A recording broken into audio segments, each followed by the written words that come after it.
Good afternoon and welcome to Ray Fisher Stadium here in Ann Arbor, Michigan.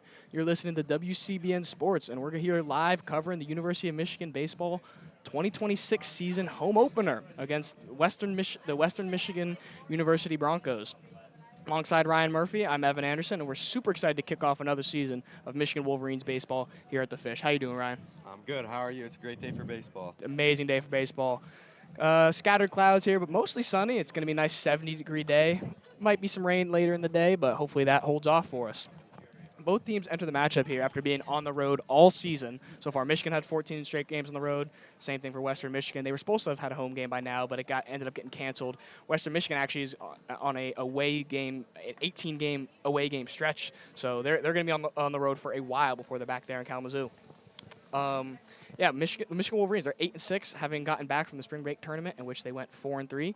Today they'll be looking to pick up their first midweek game win of the season against the Broncos, who's a team that's been a little bit pesky for them in the past couple years. They lost two midweeks the past two seasons to them. What are your keys for victory for this game for both teams? For the Wolverines, I'm going to be looking at staying locked in and staying focused, trying to head into conference schedule strong as they take on UCLA over the weekend. But they've dropped some games that, quite honestly, they maybe should not have lost this year against Pepperdine and a couple other Cal State, Northridge, and like you said, Western Michigan's been pesky for them in a couple years, so they're going to need to start off strong and continue to try and take control of this game and head into that conference schedule. Exactly. Yeah, I think for Michigan, it's going to come down to timely hitting. And also, like on the pitching side, limiting big explosive innings for the other team. But for the timely hitting, I mean, Michigan's offense has been rolling pretty much all season. They got multiple guys hitting 300 plus, a couple guys hitting 400 plus. They got 8 guys with double-digit hits already at this point in the season. They have 43 extra base hits as a team. So their offense has been rolling. But in some of those games, like you mentioned, that they've dropped, it's really come down to not being quite able to get that hit when they need it, not quite being able to get that rally when they needed it. So it's going to come down to being timely. But I mean, they have it in them. This offense, is, like I said, has been super explosive of all season. And then for Western, I mean, you touched on it well. Get it Michigan early. But the other thing for I'm looking at for Western, it's going to come down for their ability for their bullpen late in the game to finish innings and finish this game. I mean, their bullpen has looked really good the past couple games so far this season. And I think another interesting for them is when Western Michigan has kept opponents to under 5 runs or less. They're undefeated in those games, and that's going to be a tall task here with this Michigan offense that is averaging around 7, 8, 9 runs a game. They've been scoring highs, but if the Western Michigan pitching staff can keep them low, they're undefeated in those games. And now we want to run through the lineups now. Yeah. You can take us away with. Western Michigan. So for Western Michigan to start off in center field, it's going to be number 2, Tanner Malley. In the 2 spot, it's going to be the second baseman, number 3, Drew Howard. Batting third is shortstop, number 12, Michael Maloney. In the cleanup spot, it's going to be right fielder, number 7, Connor Ostrander. And then batting fifth, the first baseman, number 31, Avery Thielman. Batting sixth, third baseman, number 10, Mason Pilarski. Batting 7th, it's the DH, number 50, Lucas Rick. Batting 8th, it's going to be the left fielder, number 17, Josh Polabinski. And then to wrap it up, the catcher batting in the 9th spot, number 21, Adam Lehman. And then pitching on the mound is Joey Wizub, number 35. And nice. And then for the Michigan Wolverines, batting first, the DH is going to be Jack Lafitte. Batting second, the third baseman, Braden Jeffries. Batting third, the right fielder, Colby Turner. Batting fourth, the catcher, Noah Miller. Batting fifth, the second baseman, Carson Luna. Batting sixth, the first baseman, Matthew Austinfort. Batting seventh, the left fielder, Evan Hager. Batting eighth, the shortstop, Drew Culbertson. And batting ninth is Greg Pace Jr., the center fielder. Pitching for the Michigan Wolverines is going to be Preston Barr.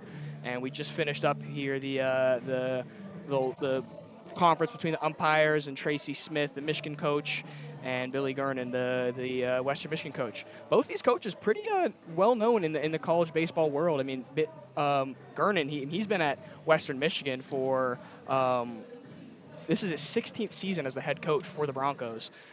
He is the only 2 MAC tournament champs in school history in 2016, 2024. He also got them their first NCAA tournament berth in 2020 in 2016. And on the other hand, Tracy Smith, he's one of the most renowned coaches in college baseball right now. It's his 4th year as the head coach for the Wolverines.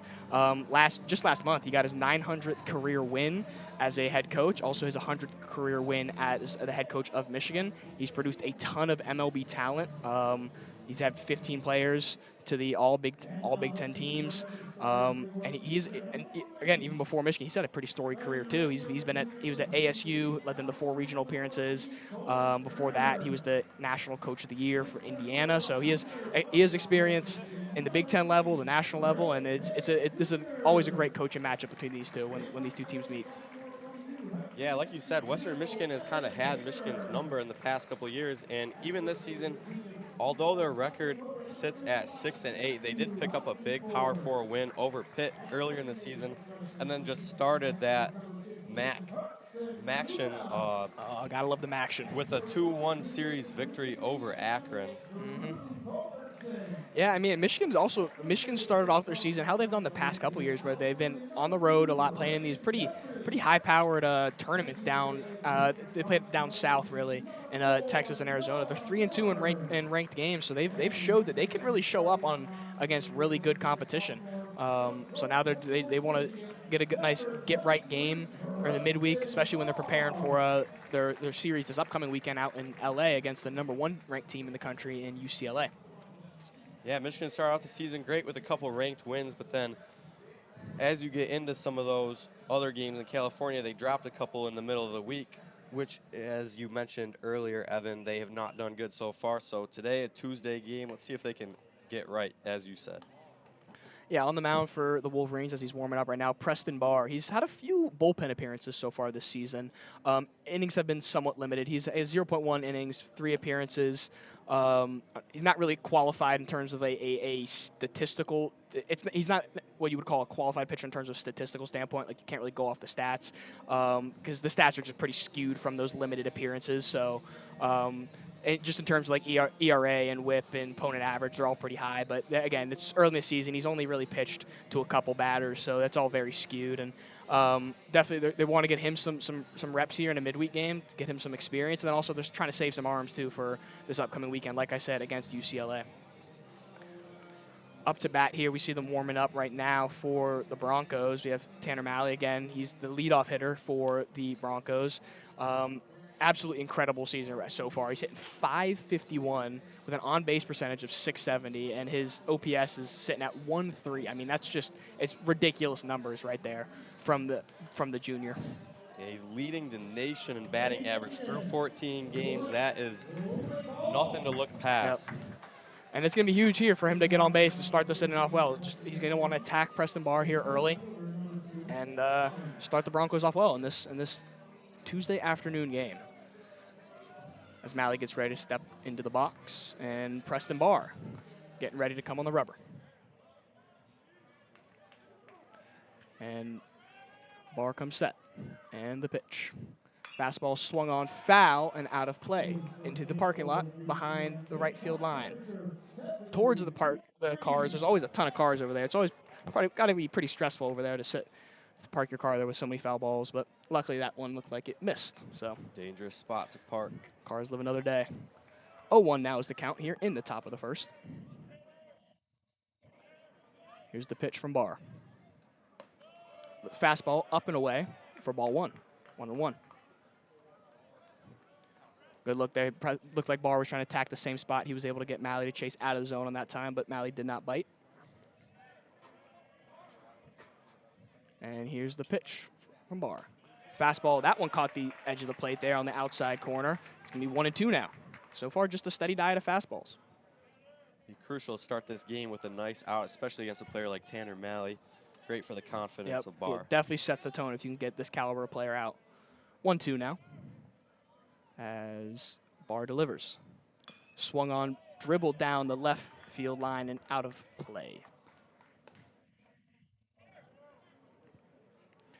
That was a nice off speed there by Preston Barr. Change up down, got him to swing out in front, but also good by Malley to protect there and keep this at bat alive.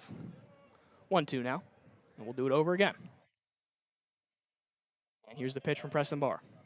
Fastball outside, ball 2. Just barely missed the spot there. Player of this caliber with a 670 on-base percentage is not going to be easy to finish the at-bat and get that out. So no, just off that on-base percentage loaded, he doesn't strike out a ton, so you're going to just want to pitch to contact here. As here's the pitch from Barr. That's lined into right field. Right to Colby Turner, though. He had to move a couple paces to his right, but was able to make the catch pretty comfortably out there and right. Great for the confidence of Barr to get an early out like that. Mm-hmm. Yes, but again, and you cannot talk enough about how the caliber of player there, and that just shows you he's competing right now. Good at bat from Malley though. He fouled off a couple pitches, and he put a good swing on the ball to drive that ball into opposite field to right, but Colby Turner was positioned well. And here's the pitch. Here's the pitch to, that's going to be Drew Howard, and it's going to be 1-0 now. Looks like he just missed his spot right there, right off the edge. Drew Howard, the senior out of Ferdinand, Indiana, also having a good season, hitting .396. Here's the pitch from Barr. That's swung on again into right field. This one skied a little bit higher. Colby Turner's tracking it there, and he makes the catch comfortably. 2 putouts already in this game for Colby Turner. He's been having a great season too, hitting well. Started him off at second base, but quickly moved him kind of halfway so far into this point in the season, moved him out back into the outfield. 2 nice, easy routine plays right there in right field. Good start for the Wolverines so far. Yep.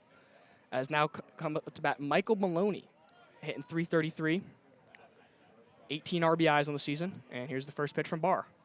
Fastball in there for a strike, 0-1. Got 2 outs here in the top of the first. 0-0 in this ball game between Michigan and Western Michigan. Maloney started every game for the Broncos, and here's the pitch. That's going to be hit foul and out of play down the right field line into the Western Michigan bullpen. Oh, actually back into the parking lot. Looks like it barely missed the bullpen there.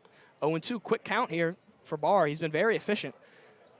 Preston Barr is the younger brother of senior pitcher for the Wolverines, Kurt Barr, and he's also an extremely efficient pitcher. He just attacks batters every time he's on the mound, so it seems like they both do well. And here's the pitch, 0-2. And slider looked like it missed down and away, just barely missed a spot. Could not get Maloney to bite on the slider. Couldn't get him to chase. Good eye there by Maloney. Maloney's a long-time starter here for Western Michigan. He started 45 games for them last season. Already started every game this season. And here's the 0-2 pitch. Sorry, 1-2 pitch, and it was fastball low and away for ball 2. 2-2 now.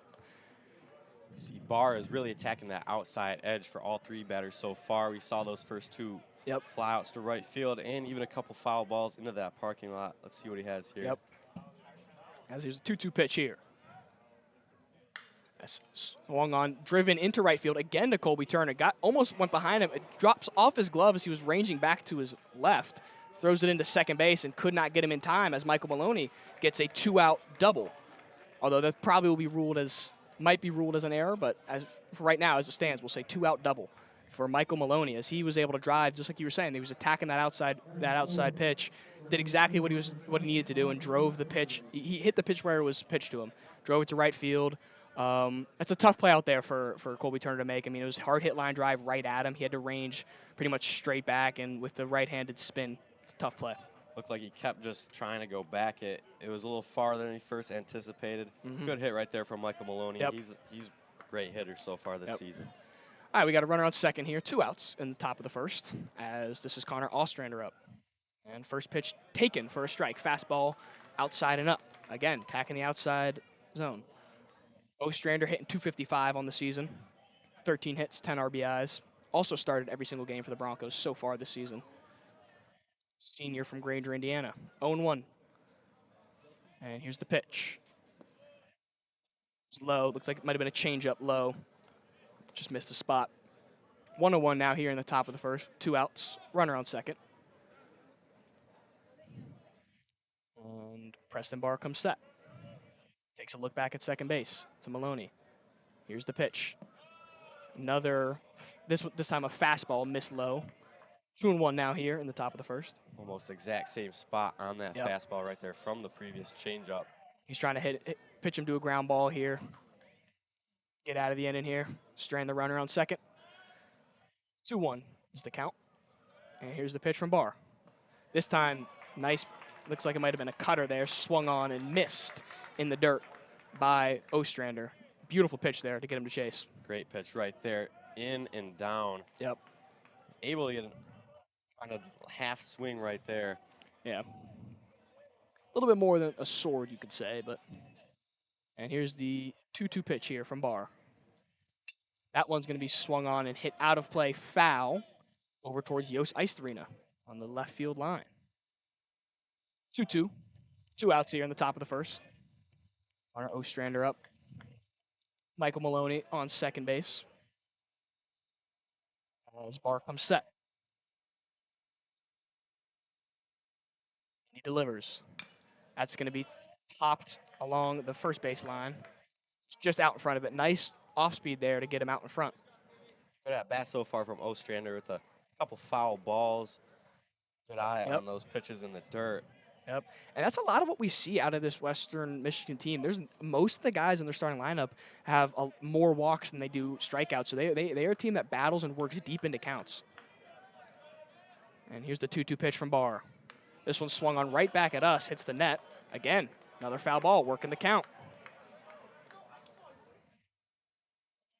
Good battle for Barr right here to see. You get out of this first inning, you're feeling absolutely great about yourself. It would be his first inning completed this year. That's a tough start of the order for the Broncos. Yep. And 2-2 pitch. And here it comes.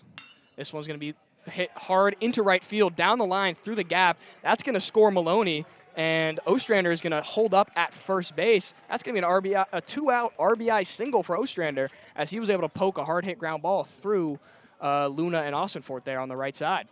Well, that was a great at-bat from Connor Ostrander, working the count and then driving the pitch in between the first and second baseman. Actually a good stop from the right fielder there to stop that from being potentially another extra base hit. Yeah, big credit to Colby Turner out there. I mean, it was hit pretty hard down the line. He was shifted over towards center field a little bit, and he was able to prevent that from being another extra base hit.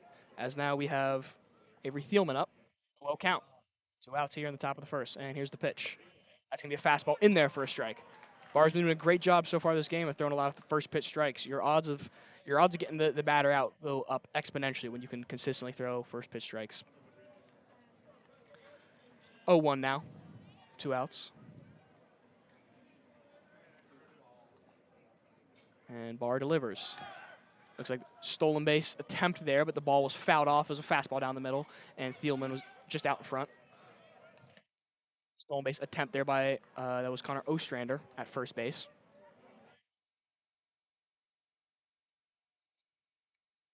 Already up 0-2 in this count, as there's 2 outs here in the top of the first. Ostrander with 4 stolen bases this year, only been caught 1 time.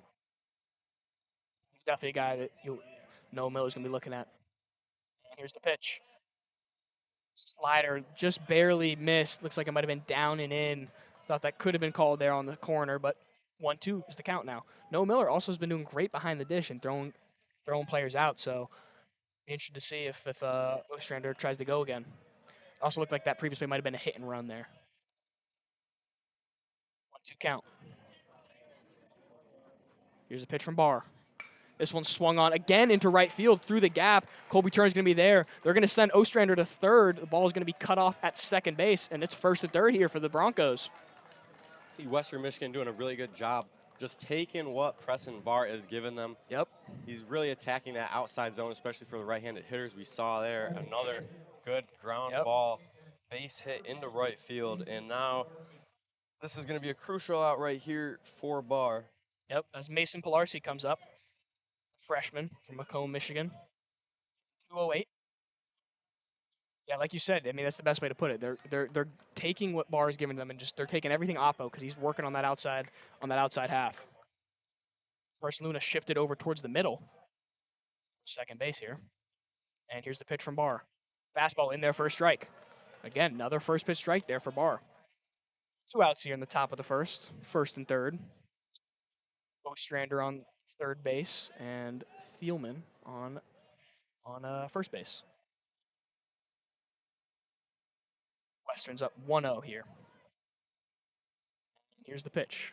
Swung on, fouled above the press box and straight back. We have an 0-2 count now.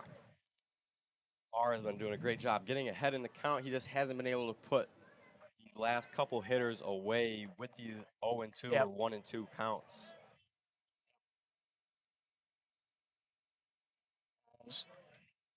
Barr comes set, takes a look over to first base at Thielman. Set. Here's the pitch. Fastball up, just barely missed. 1-2 now is the count. Not a bad pitch by any means by Barr right there. Just missed his spot. Looks like Thielman might be trying to draw a balk over there at first base. Was jumping around a little bit, see if he could get Barr to twitch after he came set. He's gonna take off, but interested to see if he steals here first and third with the arm that Noah Miller has. And here's the pitch. This one swung on foul tip and caught by Noah Miller, as that's going to retire Mason Pilarski and end the inning. Western Michigan up 1-0 as we finish as we head to the middle of the first inning. What did you see out of Western Michigan in that first half inning? Like I said, they were taking what Barr was giving them, able to just make contact and send the ball opposite field. Great hit right there from Connor Ostrander with Maloney on second to drive that run in. And then another good at-bat from Thielman. Got to feel good for Preston Barr right there to finally get a strikeout, capitalize on his early 0-2 counts. And I'll be interested to see next time the top of the order comes up what the defense does, because again, like we said, all those hits were out into right field or through the gap between Luna and Austin Ford there on the right side. I'm interested to see if they shift them around. Great piece of hit in there by the Broncos. Again, worked counts, got late into at bats, and that's what happens when you work a count and get late. I mean, it pays off. Something falls. After you foul off 3-4 pitches in a row, something will fall. Sure, the Michigan hitters are absolutely hyped to get out there, back on their home field. They've been on fire to start the season. Lots of high 200s and 300 averages for the team. Yep. On the mound for the Broncos, Joey Wizub. He's got similar thing to Barr. Still early in the season. He has had 5 appearances, started 2 games, 7 innings pitched. Opponent average against him is 345. Last season he had 14 games started for Broncos, 68.2 innings pitched. So he's an experienced guy. He's a senior here from Vernon Hills, Illinois. Leading off for Michigan is going to be Jack Lafitte. He had 3 hits in the final game this past weekend against Pepperdine. He also got his first career start against CSUN. So he had a pretty productive spring break trip, you could say. Young guy from Pacific Palisades, California. It's going to be important for the Wolverines to start off hot against Joey Wizub, who has had limited innings pitched this year, and like you said, giving up that 345 batting average. So with the top of the Wolverines starting hot to the season, it'll be interesting to see how they attack. Yeah, Lafitte currently, right now, he's batting .417, and he's also worked he has 5 walks compared to 2 strikeouts, so he works deep into counts. This is going to be his 4th game starting of the season as a freshman. Wizub comes set. Shakes off the first sign. And here's the pitch. It's going to be in there for a strike.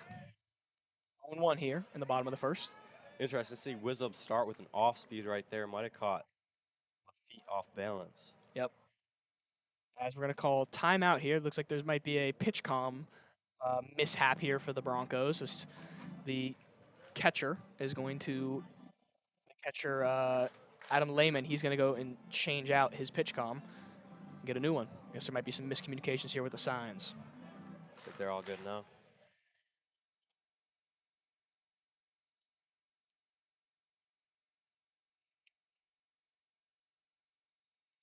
Here's the pitch. This one missed outside.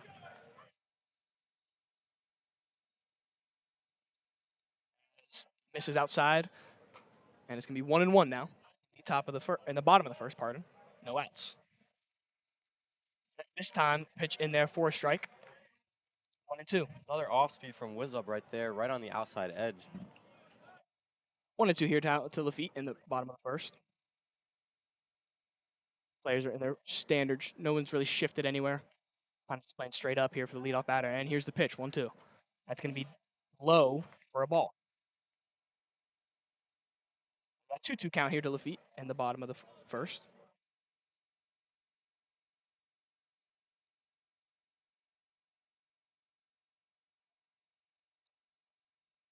And here's the 2-2 pitch from Wizub. That was going to be swung on, fouled straight back by Lafitte. Good fight. Making contact there. Doing a little bit of what the Western Michigan batters were doing Yep. and working the pitcher into a deep count and see if Lafitte can pay off on maybe a mistake here from Yep. Wizub. And exactly like we said earlier, he's 5 walks compared to 2 strikeouts so far in the season. He knows how to get deep in a count. And here's the 2-2 pitch. This one missed, low and inside. Another fastball there. Great eye. Full count here for Lafitte, the leadoff hitter. Great eye right there. It looks like Lafitte almost check swung right there, Yeah. but was able to hold off. Yeah, he's working a great at bat right now. Here's the full count pitch. This one swung on, fouled on the third base line. Was out in front there on the fastball. Fastball's a little bit slower velocity than I think Michigan Wolverines are used to, so they're kind of out in front on this fastball, and that helps Wizub that his fastball's a little bit slower. And here's the full count. This one swung ground ball up the middle towards that was Drew Howard. As he's going to retire Lafitte on a nice throw to Avery Thielman there. Nice at bat from Lafitte, was able to get a nice ground ball up the middle, but Drew Howard was able to cover ground and make that play. We're going to have 1 out here in the bottom of the first. Gets the leadoff. They're out. Now up to bat for the Michigan Wolverines. It's going to be Braden Jeffries, sophomore. He's at 288 this season. And here's the pitch from Wizub. It's going to be high and tight for ball 1. 1-0 now. 1 out. And Jeffries, the lefty from Valencia, California. Been starting pretty much every game here at third so far this season. As here's the 1-0 pitch. In there for strike 1. 1-1 now. Looked like that might have been a slider there. Good pitch from Wizub right there on the edge, but he has had some control issues this season with 6 walks in 7 innings pitched. Here's the 1-1 pitch. This one down and away for ball 2. Seeing early here the Wolverines working the count, not taking any unnecessary swings. Pardon me, it's 1-0. Western Michigan is up. Forgot to update the score bug. It's 2-1 now. Here's the pitch. This one upstairs for ball 3. 3-1 now. As his fastball missed up. Braden Jeffries had a good spring break trip as well. He had a triple, 2 RBIs against San Diego. And here's the pitch. This time low and away for ball 4. And as Wizub's going to walk Braden Jeffries. Really good at bat from Braden Jeffries right there, not taking anything. Yep. Didn't need to. That's why you see he had 8 walks and 8 strikeouts on the season. Yep. Now it is 9 walks. He's waiting for Wizub to come to him. Colby Turner now comes up. He had a lot of action at the top of the first here with a lot of balls hit out there into right field. Colby Turner's having a great season so far, hitting .322, leads the team in home runs with 4, leads in slugging. 0-0 count here. Here's the pitch. Down and away for ball 1. Wizub is a lefty, so Braden Jeffries has to be careful over there at first base with his lead. We've yet to see, obviously, the first pitch he just threw with a runner on, but we should just see what his pickoff move is like.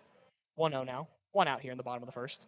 And just like clockwork, Wizub goes over there and tries to pick off Braden Jeffries. Could not get him. Great call there, Ev. Looks like he was more so just keeping him honest. Wasn't really a intense pickoff attempt there. More so just keeping Braden Jeffries honest. Infield has shifted way over. Drew Howard's way over by second base. It's 1-0 pitch. And taken for ball 2. Looks like it could have come bottom there, but it's going to be 2-0 now in the bottom of the first to Colby Turner. Yeah, like I said, Colby Turner, he's been a slugger so far this season. He's .593 slugging percentage. He had home runs in 3 straight games in the college baseball series. 3-run home run versus San Diego. He's been hot. Here's the 2-0 pitch. This one swung on into right field down the line. That's going to be a base hit for Colby Turner and extra bases. Braden Jeffries is getting to third. And you're going to hold him up at third and hold Colby Turner at second, as that's a 1-out double for Colby Turner, as he's going to keep improving his slugging percentage with a nice line drive down the line. Beautiful piece of hit in there by Colby Turner. Yeah, great at bat. He got ahead in the count 2-0 early. Whiz up had to give him something. He took it to right field like so many of the balls, and the first thing were actually hit to him. Oh, yeah.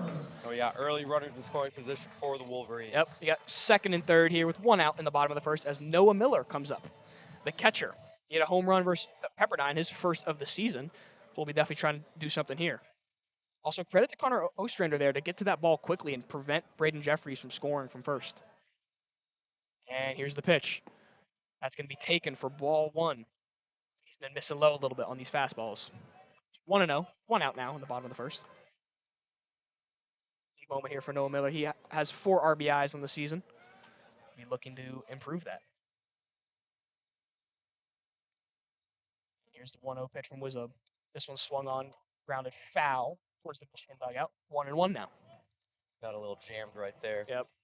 And again, the tiny bit slower velocity than what these guys are used to. And it's helping Wizzo here because he's getting the guys to be hit out on their front foot. A little bit off balanced. And here's the 2-0 pitch. This one swung on, fouled straight back. Noah Miller was right on it. 1-2 now. 1 out. So started down 1-0 in this count again, but he's battled back to get those 2 foul balls. And on those back-to-back pitches, he kind of changed the eye level, too, of Noah Miller. That previous fastball was a little bit low, got him to chase out in front. And this time he raised the eye level, elevated fastball, and Noah Miller was actually was a little bit, tad bit late. And here's the 1-2 pitch. Fastball up and away for ball 2. 2-2 now. Looks like Miller saw that one right out the hand. Yeah, oh yeah. Western Michigan up 1-0 here in the bottom of the first. Michigan has runners on second and third. 1 out. So comes set. Here's the pitch. This one grounded down the line, foul, just barely, along third base. And Braden Jeffries is running off contact there. Good fight here from Noah Miller. Wisdom's going to want to pay this off with an out. Ideally, he's going to want shallow pop-up or some sort of strikeout to prevent the runner Braden Jeffries from scoring. Anything somewhat deep into the outfield here from Noah Miller should score Braden Jeffries. And here's the pitch. That's going to be taken for ball 3. Another full count here in the first inning for the Wolverines. Driving up the pitch count on Wizub. Another 3-ball count for the Wolverines batters here. Full count now. And here's the pitch. This one swung on line into left field for a base hit. Jeffries is going to score. They're going to send Colby Turner. They do not cut the ball off, and he's going to be in there safe. Noah Miller is trying to extend his hit into a double, but they're going to catch him at 2 as he tried to extend that and capitalize on Josh Polinsky's throw into home plate. Heads-up play there by Adam Lehman. But that's going to be a 2 RBI single there for Noah Miller. Great at-bat once again from the Wolverines. Led to a nice ground ball hit, 2 RBIs. Good play from Adam Lehman there, the catcher, to have that awareness. For sure. Fire it to second and get Miller. Got a little greedy at the end, but still 2 RBIs. Here's the pitch. Out to bat for the Wolverines. It's Carson Luna. Also another young guy that's starting to get some more playing time here as of late, especially over the spring break tournament. Redshirt freshman from Houston, Texas. 286 on the season. And here's the pitch. This one swung on foul into the parking lot. It's going to be 0-2. I remember this last season, I always loved the press box guys. They always played the sound of breaking glass over the PA system when a ball's hit over there. Quick start here for Wizub as he's able to get ahead 0-2 now. And here's the pitch. This one's taken for ball 1, just barely low and away. Good eye there by Carson Luna. Pitch there with 2 strikes for Wizub.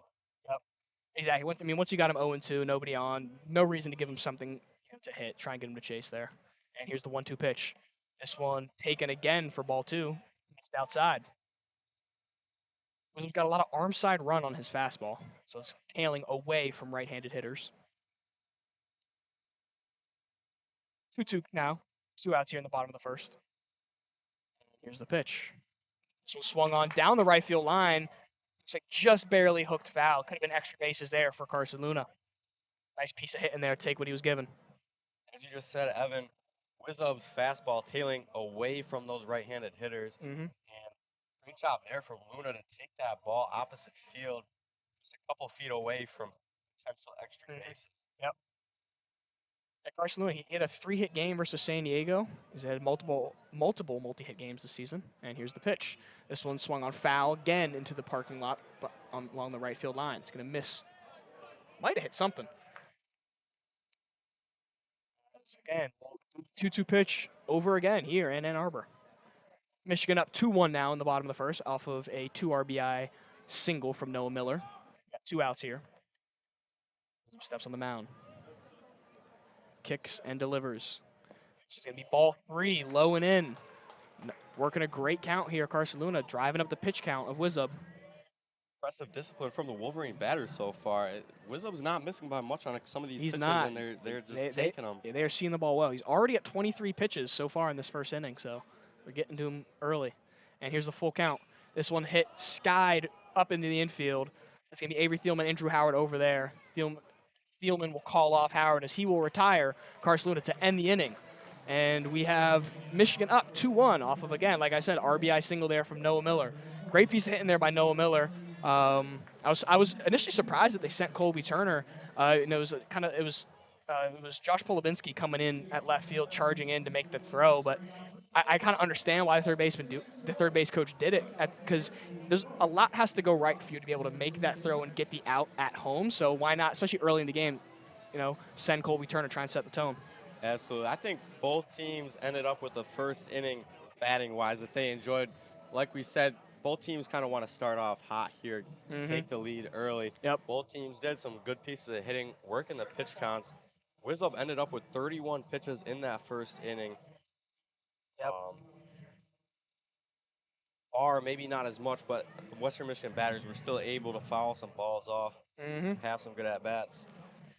Yeah, the key for Barr, I think this top inning is going to be finishing at bats. Like you just said, we talked about a lot in the first inning. He was able to get ahead.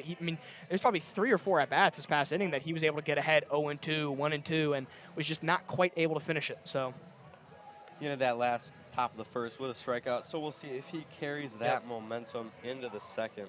Leading off for the Broncos in the top of the second here, Lucas Rick, redshirt senior from Rockford, Michigan. He's hitting .258 on the season.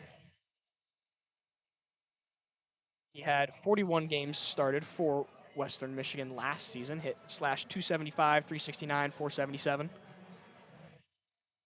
He's played a little bit of infield, a little bit of outfield.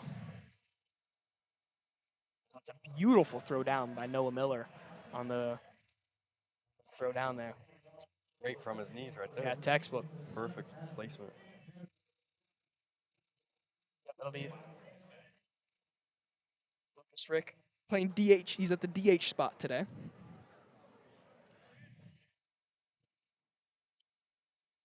He steps in the batter's box now. 0-0, top of the second here. And here's the pitch. Ball 1, up and away from Barr. No outs. Second. Michigan up 2-1. Beautiful day at the ballpark. Could not have asked for better weather for the home opener. Here's the kick and deliver from Barr. This one, again, missed high. Fastball up again. It's lighting up the radar gun a little bit so far. This game has been kind of sitting in the low 90s. I think I saw him get up to 94, 95 in the first inning. Trying to overpower these Western Michigan hitters. And here's the 2-0 pitch from Barr. This one inside for ball 3. Didn't see Barr get behind like this at all in the top of the first. Behind so far from Rick. Yep. Barr's definitely going to he's going to take an extended pause here before this first pitch, try and see if he can settle in. Here's the 3-0 pitch from Barr. That's in there for a strike. 3-1 now the count. Fastball caught the outside part of the zone. See what Barr can do to paddle back here. Yep. Start. Here's the 3-1 pitch from Barr. This one swung on, fouled, out of play along the right side. That one was hit hard foul. I mean, that came off the bat in a hurry. Full count now to Rick here in the top of the second inning.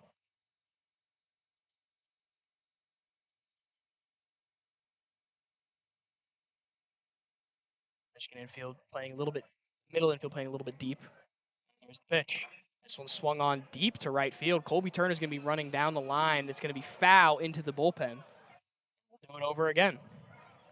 Again, Colby Turner was Colby Turner was a little bit shifted towards right center, so he had a lot of ground to cover on that hit. Be interesting to see as the game goes on, with Barr still in the game, if the outfielders are going to adjust, shift a little opposite field. And looks like, as you're saying that, it looks like Colby Turner is going to play a little bit more in true right. But like I said earlier, middle infield for Michigan playing a little bit deep, pinching the middle a little bit. Here's the 3-2 pitch from Barr. This one swung on into shallow right field. That's going to be Carson Luna trailing out there to grab that and retire Rick. It was too shallow for Colby Turner, so Luna called him off. Great fight from Preston Barr there, from getting down 3-0 early in the count, battling back, even through the couple foul balls. Once it got to a full count, was able to retire Rick. Now the catcher's up to bat here for Broncos, Adam Lehman. Right-handed pitcher and a catcher, a little two-way action there. And here's the 0-0 pitch. That's going to be high and up. Ball one. One out here in the top of the second. And like I was saying, right-handed pitcher and catcher. Interesting to see a two-way catcher. A lot of times you see two-way fielding positions, or like out in the field position, but two-way catcher, that's interesting. Here's the 1-0 pitch from Barr as he delivers. This one swung on into the left center field. That one's going deep, but it's going to be caught easily there by Evan Hager as he's able to cover the ground and get in there in the gap.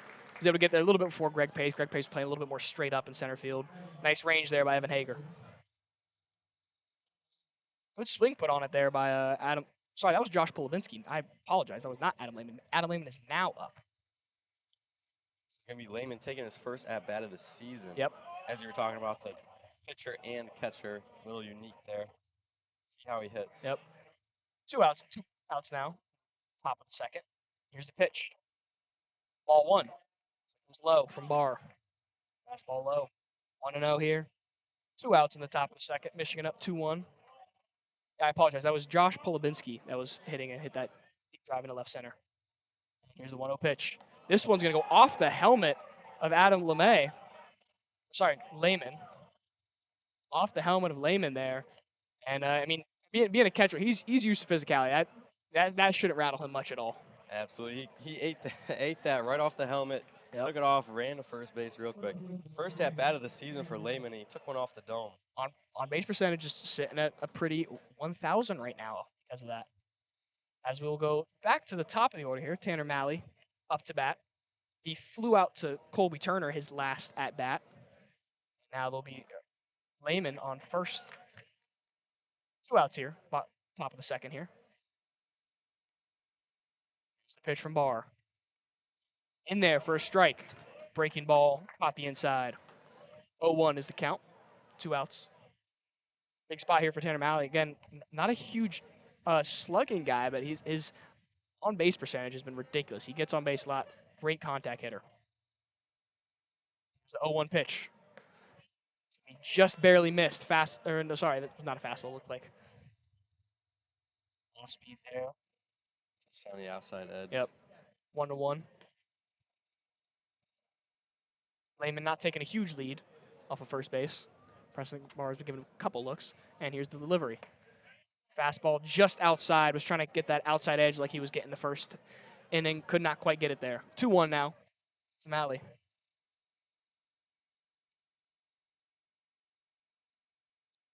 He worked a good count his first at-bat also. No stolen base attempts for Lehman. Here's the 2-1 pitch. This one in there for a strike. Fastball. Caught the bottom corner. Nice pitch there by Barr to get back in this count. 2-2. 2 outs here. Crucial for Barr to finish these at-bats. Yep. He was able to do it the first time against Tanner Malley. Again, like we said, who's having an incredible season. Hitting .540. Here's the 2-2 pitch. That's going to be blocked nicely there by Noah Miller. Breaking ball was in the dirt. Tried to get him to chase. Full count now. 2 outs in the top of the second. That means Lehman will be going on the delivery. So this is a big opportunity here for Malley, because if he can put something in the outfield, it's essentially a hit and run because Lehman's already going to be running because it's full count, 2 outs. So see what he can do here. Preston delivers. Swung on, fouled. Collected by the Western Michigan third base coach. Nice play there, coach. Both teams, once again, working these counts for the pitchers. Bar up to 40 pitches through 2 innings. It's shaping up to be a little bit of a bullpen game. Michigan actually already has someone warming up in the bullpen. Can't quite. It looks like it might be Grant Bradley from here. I can't quite tell. Here's the full count. It's going to be fastball just barely missed outside. That was a beautiful pitch. Was trying to get him on the outside corner. Probably missed by an inch, if that. Now, Western Michigan's going to have runners on first and second here. A little two-out rally going on for the Broncos as they'll have 2 outs, 2 runners on. Coach Tracy Smith is going to come out and have a little bit of talk with his pitcher. Yeah, we actually might be all switching. I see. Yeah, I was right. That is Grant Bradley. Looks like he's going to be coming into this game. Getting checked by the umpire there. Top of this Broncos order is very dangerous. As you see, the first 3 hitters, Tanner Malley batting .540, Drew Howard .389, and Michael Maloney, the power hitter, hitting .327. For Adam Lehman to take one for the team right there and get on and get these guys. Yeah, by any means possible, just get on base, you know. Bad outing for Preston Barr right there. Get a couple innings under his belt. Retired some great hitters in Tanner Malley and Drew Howard in the first. Yep. As on deck for the Broncos will be Drew Howard and then Michael Maloney. Grant Bradley now into the game, sophomore from Brooklyn, Michigan. Yeah, he got his first weekend start this past weekend in Pepperdine. Pitched well. He went. Yeah, he had a 3-inning shutout against Pepperdine. He's had a couple. He had a save earlier in this season against San Diego. 3 scoreless innings, 5 Ks against San Diego to get a save. 1 strikeout against Kansas State. So he's a guy that came in. Really talented player coming into college out of high school. Really highly rated recruit, and looking to get some more time this season. Important for the Wolverines, especially in games like this, get all the pitchers you can out there, some experience. Yep. And his numbers have been great. He's a 0 ERA. He's pitched 7 innings, 1 save, like I said. K to walk ratio, he's got 8-2, so that's incredible. Opponents are hitting 125 against him, and his WHIP is only 0.71. So he's been solid this season. Great start to the season so far from Bradley. He's coming in a little bit of a tough spot here with runners on first and second, and a 389 batting average player, Drew Howard, coming up to bat. It's a high pressure situation, but you can all the experience you can get in college baseball with that. So, an important out here. Yeah, like you said, tough hitters coming up. Drew Howard hitting 389 on the season, 426 slugging. He flew out to Colby Turner out in right field this past in the first inning. As, like you said, runners on first and second. 2 outs here in the top of the second. Grant Bradley in the game now. Michigan up 2-1. Howard steps in the box. Bradley comes set. Here's the pitch. Fastball up for ball 1. 1-0.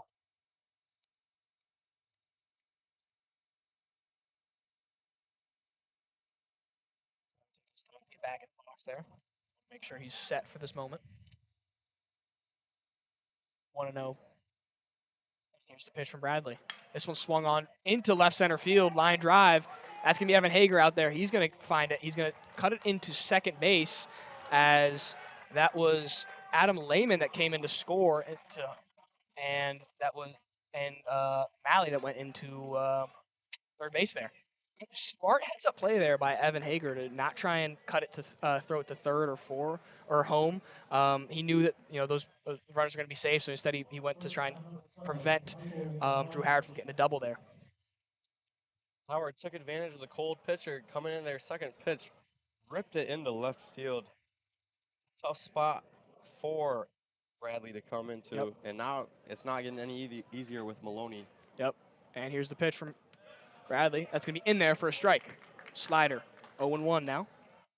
2 outs here in the top of the second. Yeah, like you said, again, he's running through the gauntlet right now. He comes in at the top of the order. Maloney got a single early in the first inning. Here's the 0-1 pitch from Bradley. This one, another slider there in there for a strike. 0-2, quickly getting ahead in this count. Great work from Grant Bradley. Try and get out of this first and third jam. Drew Howard on first, Tanner Malley on third. 2 outs. Bradley's going to attempt to pick off over there to first base. Really just keeping Drew Howard honest there. Half-hearted pickoff. This first and third situation. It's 0-2 now. Michael Maloney. And here's the pitch from Bradley.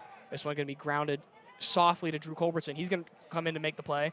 And his throw to Ossenfort at first there. Beautiful pick by Ossenfort to get Maloney out, and that's going to retire Maloney and end the top of the second as we're going to head into the bottom of the second, tied at 2. Great play from Culbertson and Ossenfort right there. That was a tough play. It was a soft hit to shortstop. Culbertson was playing pretty deep out there, almost in left field. He had to charge deep for that one. And then, like you said, a great pick from Ossenfort. That's a clutch out for the Wolverines. Yeah, especially to get out of a jam, first and third.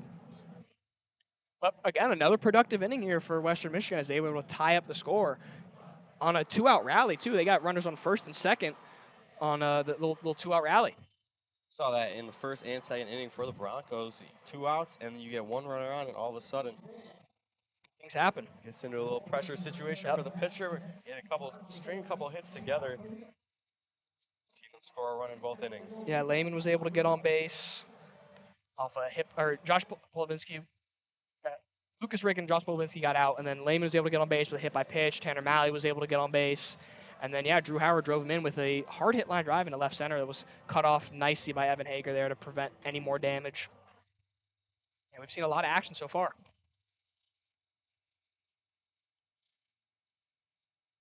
Wolverines offense doesn't have many spots where you feel comfortable. We have in the 6th spot Ossenfort coming up here. He's hitting 270. After that, it's Evan Hager hitting 323. And then even in the 9 hole, it's Greg Pace Jr. Batting 316 has been such a solid hitter so far for the Wolverines this year.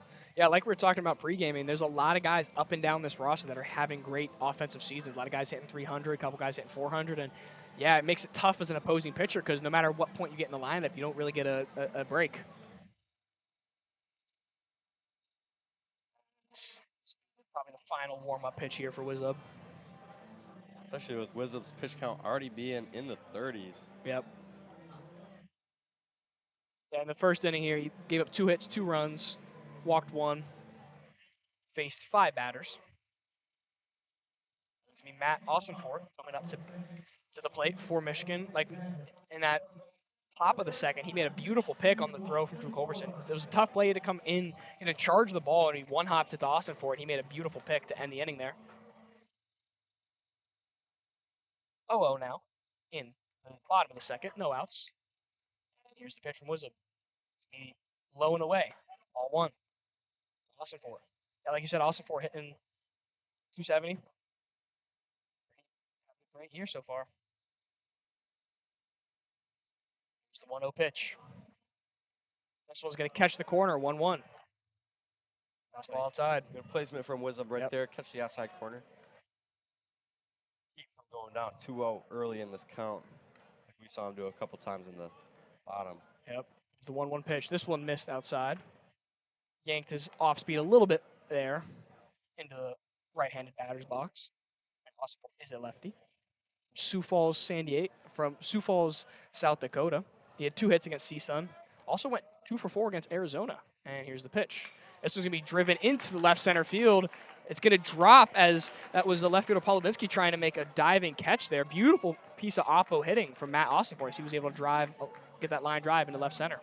Good hit right there from Ossenfort, but that was a great play from Polovinsky. A diving stop. If that got by him, that could have been 2, maybe even 3. Yeah, he was able to, during the dive, he was able to kind of stop it on a short hop because Tanner Malley was ranging over there in the gap, but that probably would have been a double if it got behind him before Tanner Malley got there. It's going to bring up Evan Hager now. He had his first career home run against Pepperdine this past weekend, hitting 323 on the season. This will be a runner on first, no outs. Counts 0-0. Hager. Here's the pitch. Outside for ball 1. Slider there. Hager off to a great start this season. The transfer from Alabama and then Houston. Yep. He was the 2026 surprise tournament MVP. He went 3 for 4 with 4 RBIs. It's Oregon State. So he knows he can step up to good competition here. As there's another pickoff attempt there by Wizub. Again, just kind of keeping him honest, really. Not really trying to actually get him out there. 1-0 count to Hager. Just delivers. So swung on into left field. Polubinski ranging back on the warning track. It's gonna go off the wall and then off of him. It's gonna dart in front of him. They're gonna send Matt Osborne home. The relay comes in and the throw gets him at home, and he's gonna be out at home off of the double there from Evan Hager. Nice recovery there by Polubinski. He was tracking the ball on the wall on the warning track, hits off the wall and left, then off of him, but he was able to scramble and make a beautiful throw and good cutoff there. It was Pilarski there to get Austin Ford at home. Definitely a weird kind of play there for Polubinski in left field off the wall and then off him, as you said, but great job staying composed, getting it into the cutoff. I think that was Michael Maloney at short who was the cut, or maybe Pilarski, and Perfect relay. I mean, that's textbook. Able to fire it to the catcher and keep this game tied at 2. Again, Michigan Wolverines have been aggressive on the base pass. Again, that's another time that they have sent the runner from third kind of in shallow left field. So showing their aggressiveness on the base pass. Here's the pitch to Culbertson as he comes up to the plate. 1-0, low and in. Ball 1. As Evan Hager is going to be on second base. 1 out here in the bottom of the second. Drew Culbertson is another transfer here. Oklahoma State. Hit a home run versus San Diego. Here's the pitch to him. It's going to be in there for a strike, 1-1. He started every game at shortstop so far this season. Replacing Benny Casillas from last season. The whole entire Michigan infield is pretty much new starters from last season. A lot of experienced guys left after this past season for Michigan, so trying to rebuild that. Here's the pitch. That's going to be swung on, curveball, swung over top of it. 1-2 now for Culbertson. great off speed right there from Wizzup in the dirt. Able to get Culbertson to swing over top. That was nice. 1 out here in the bottom of the second. Evan Hager on second. Tied at 2. Here's the pitch. That's going to be taken for a ball. 2-2 now. It's in the dirt. Same pitch right there almost. Good eye right there from Culbertson. To keep extending this pitch count, keep extending each at bat for the Wolverines so far. Culbertson with an RBI opportunity. He has 8 on the season right now. And here's the pitch.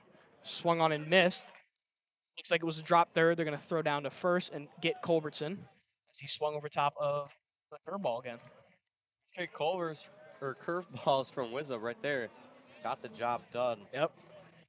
So now this would be a clutch at bat here for Greg Pace. There's 2 outs here. Runner on second after they sent Austin Fort home on that double into left field. So currently still tied at 2.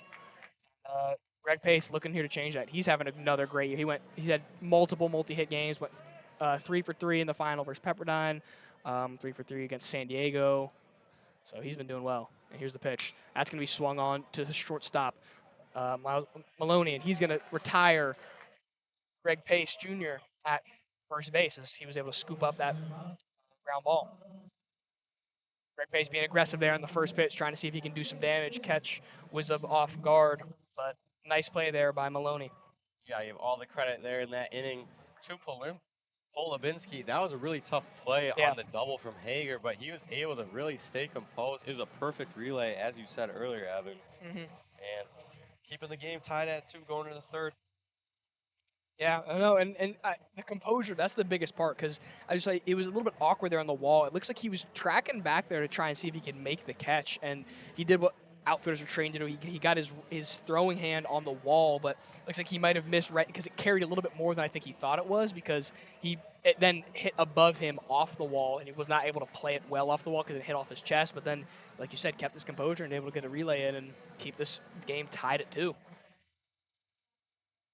Heading to the top of the third here. Grant Bradley still on the mound here for Michigan. Gonna look for a quick 1-2-3 innings here for the Wolverines. Yep. Going against Ostrander, Thielman, and Pilarski.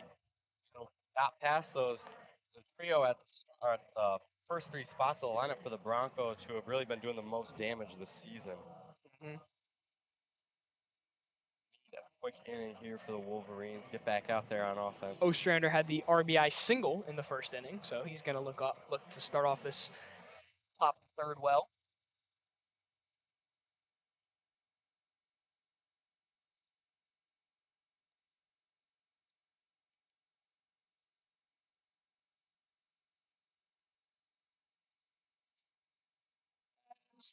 End of the warm-ups there for Michigan. And again, like we said, Ostrander coming up to the plate for the Broncos. Grant Bradley on the mound. 0-0 count here in the top of the third. No outs, tied at 2.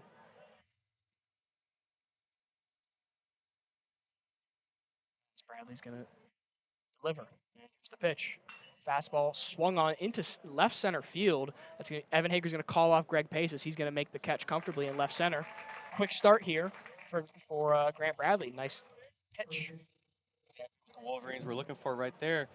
1 pitch, 1 out. Yep. After the Broncos have been doing a good job working the counts, kind of getting deep into innings. Yep. Yeah, I could not. I mean, nothing more efficient than that, than 1 pitch, 1 out right there. 1 out now in the top of the third. Right, Avery Thielman. Here's the pitch. Fastball in there for a strike, top of the zone. Nice pitch there by Thielman. Bradley starting this third inning as good as you can ask for. Yep. Right there. Thielman had a single in the first inning. And extend the streak. And here's the 0-1 pitch. This one fouled. Stayed in the box. 0-2 now to Thielman. Quick, another efficient start here for Grant Bradley. He's got 0-2 quickly. 1 out here. Top of the third.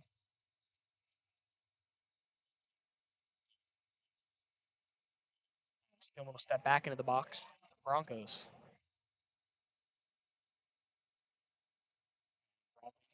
Kicks and delivers. And it's going to go off of his arm, and that's going to be another hit by pitch from the Wolverines, and Thielman will head to first base. The first base runner of this inning. Tough break for Bradley right there. Got ahead 2 good pitches on the fastball to start 0-2, and then just got a little too inside on him.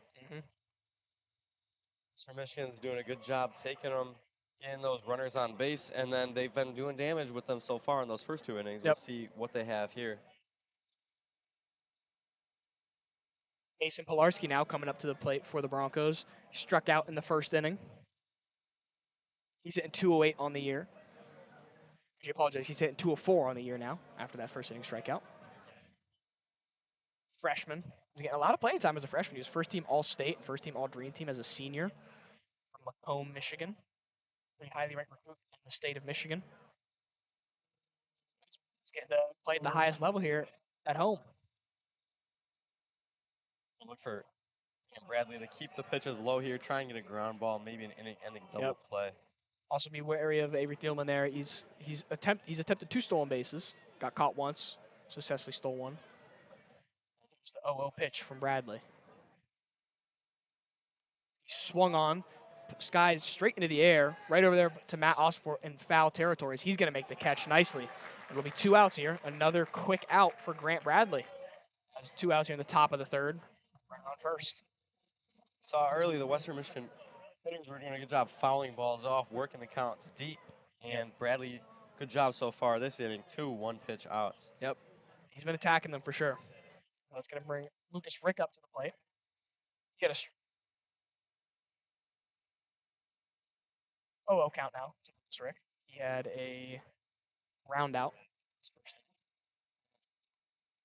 First pitch from Bradley is going to be outside for ball 1. 1-0 count to Lucas Rick. Yeah, he had a ground out to third base. Sorry, second base. Apologize.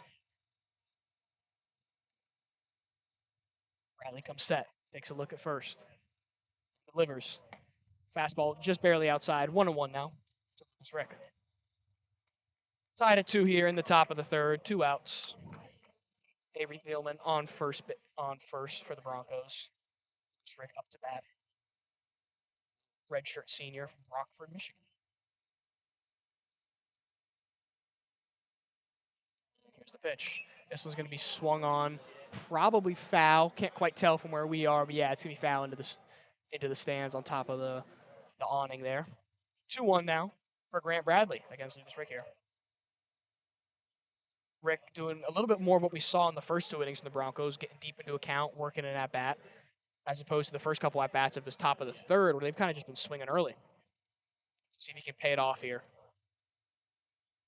The 2-out rally for the Broncos. Rally comes set. Takes a look at Thielman. Off for a pickoff. Could not get him. Good move there from Bradley to try and pick off Thielman. Like we said, 50% stolen base percentage there for Thielman. Don't count out Noah Miller's arm either. He's been able to throw out a lot of guys this season. Set. And he kicks and delivers. That's going to be in there for a strike, 2-2.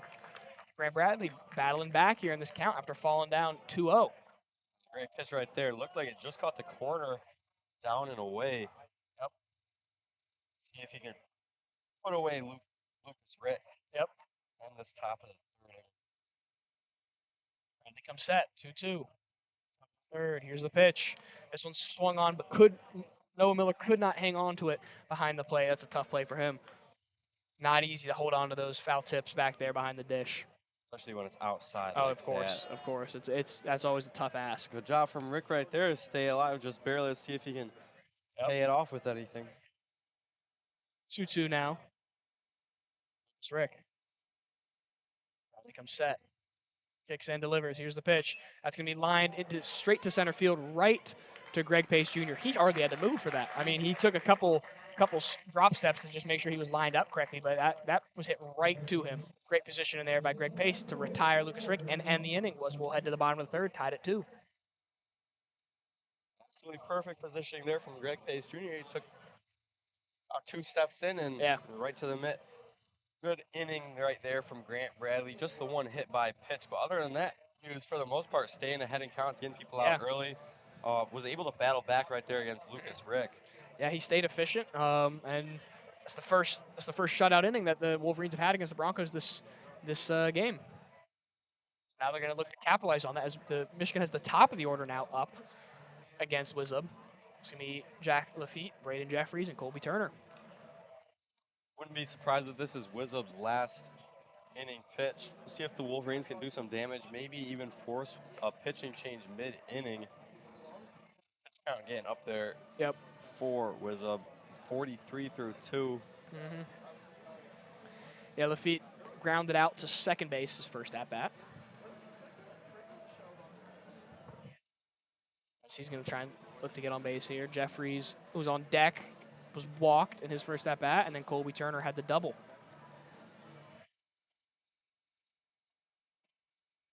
Top of the lineup for the Wolverines started out hot in the first inning. Yep. With that double from Colby Turner, and then Noah Miller knocked both base runners in. Yep. As a team right now, Michigan's hitting 500, so they've been doing well. Again, not quite able to get some time hit in the first inning, and they had a timely hit in the second inning, but great play by the Broncos to cut down the runner going home. Gaining a lead as we're in the bottom of the third here now. No outs. 2-2. Here's the pitch from Wizard. Be in there for strike 1. Fastball low. 0-1 now is the count.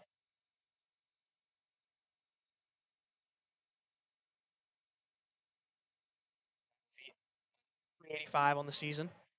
Here's the pitch. It's going to be another strike in there, another fastball.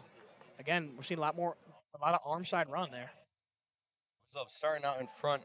In the first couple of innings, he was struggling a little bbit, starting those counts 2-0 or 3-1, forcing him to throw fastballs down the middle. But 0-2 pitch in there for a ball. Looks like that might have been the curveball there, low. 1-2 now.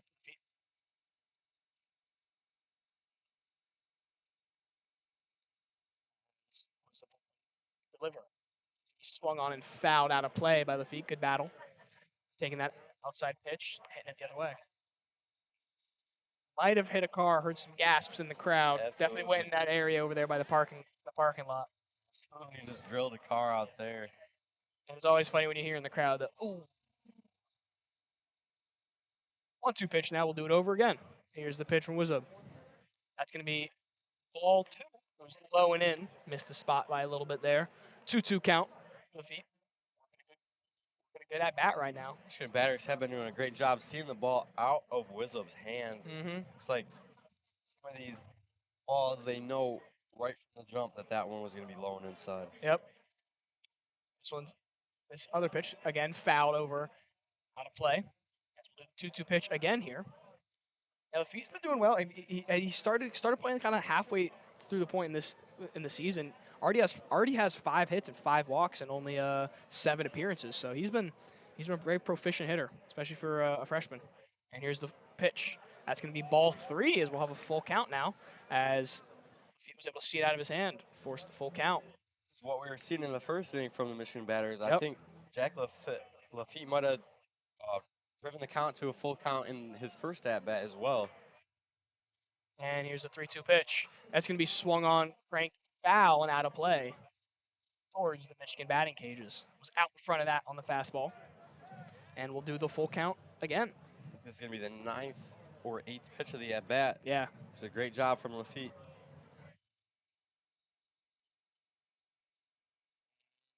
Pitch from Wisdom. Swung on into shallow center field. That's going to be Tanner Malley coming in to make the catch, and he will comfortably make that and retire Lafitte. Great battle by both Lafitte and Wizub right there. Wizub able to force him to hit a soft pop up there, able to win the battle, but great out bat all around from a pitching and a hitting standpoint. Looked like it might be a little bit of a tough play for Tanner Malley. He was able to come in and comfortably make the catch in the end. Braden Jeffries now up to the plate for the Wolverines. 288 on the year. Got walked his first at-bat of the game in the first inning. Here's the pitch from Wisdom. It's be low and away for ball 1. Fastball. 1 out here in the bottom of the 3rd.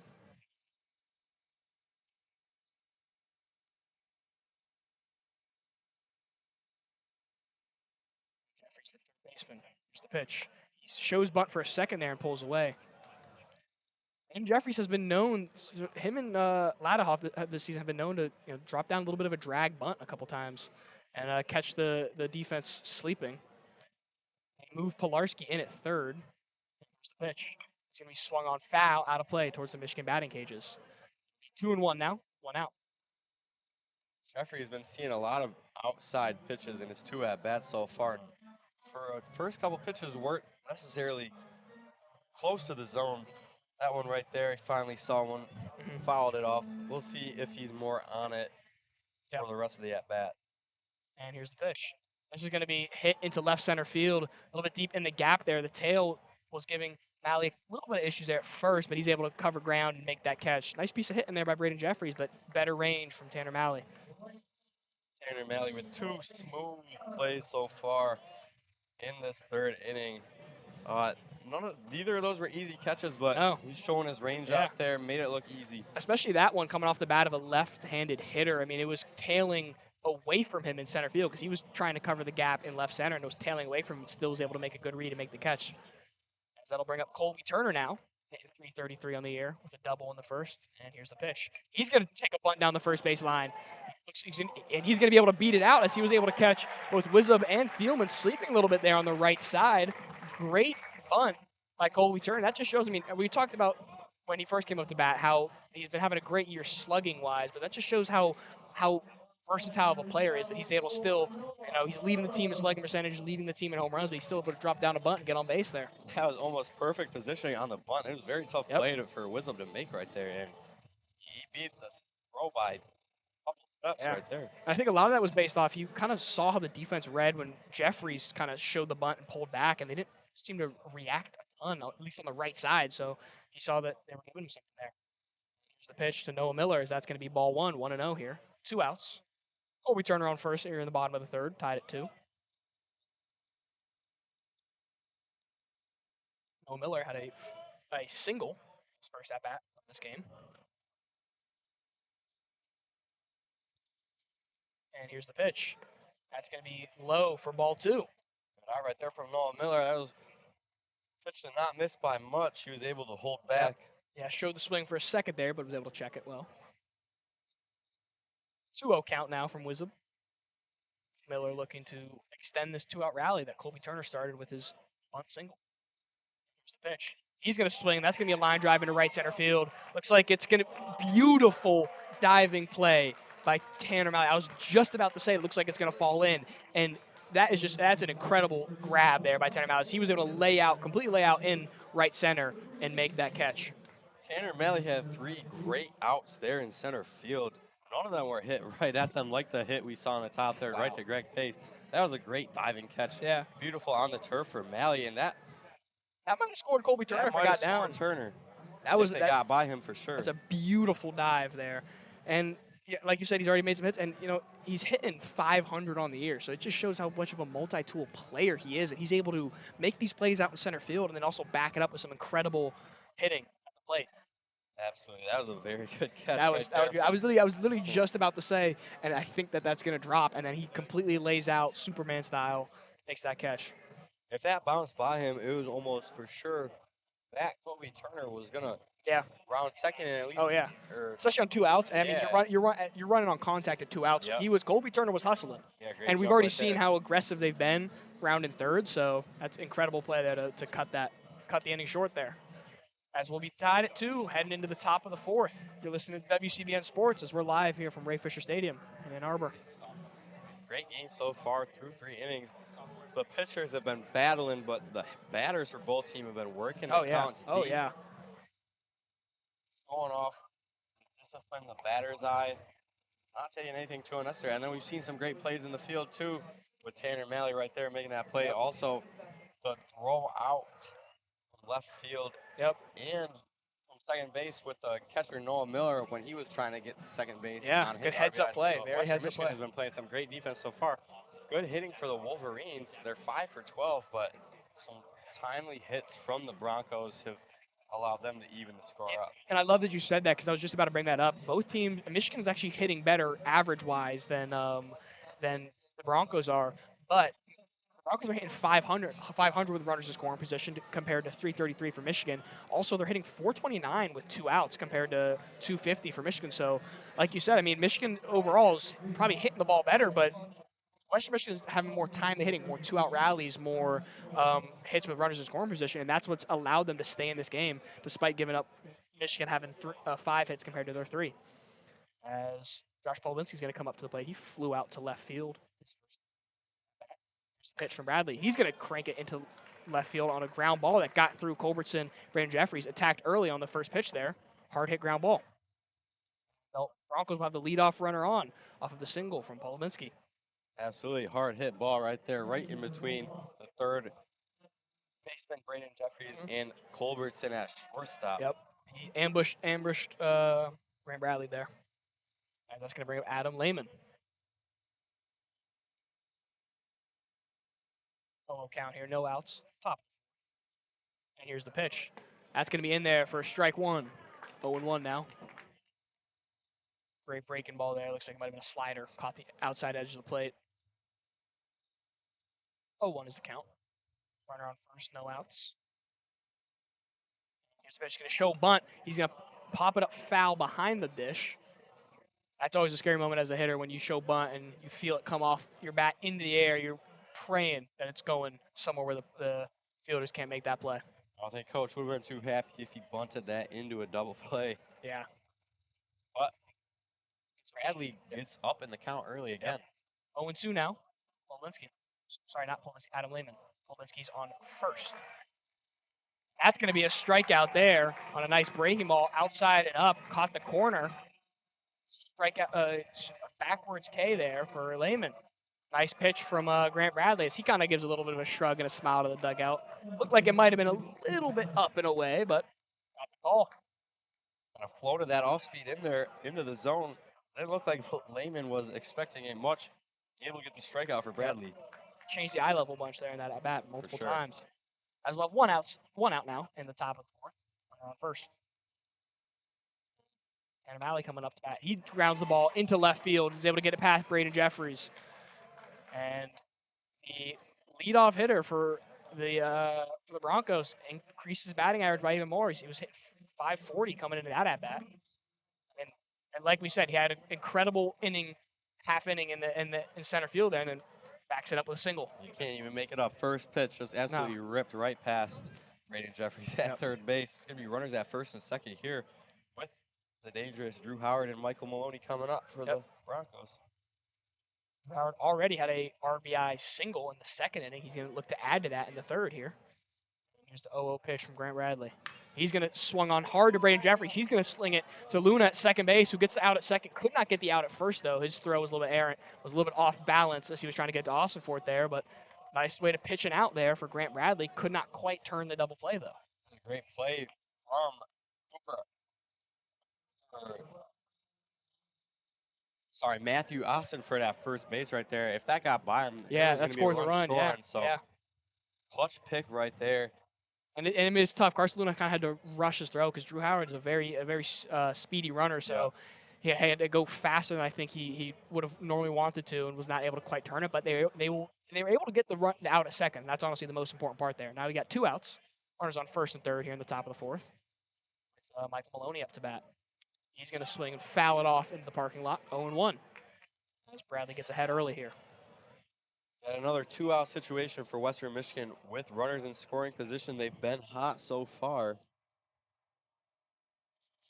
One of their best hitters up, the team leader in home runs. Michael Maloney grounded out to shortstop last inning. And they're going to throw down to second base on the attempted steal there by Drew Howard, and they're just going to walk him back all the way to first base. Now they're going to catch Polowitsky in a pickle, but he's going to be safe at first.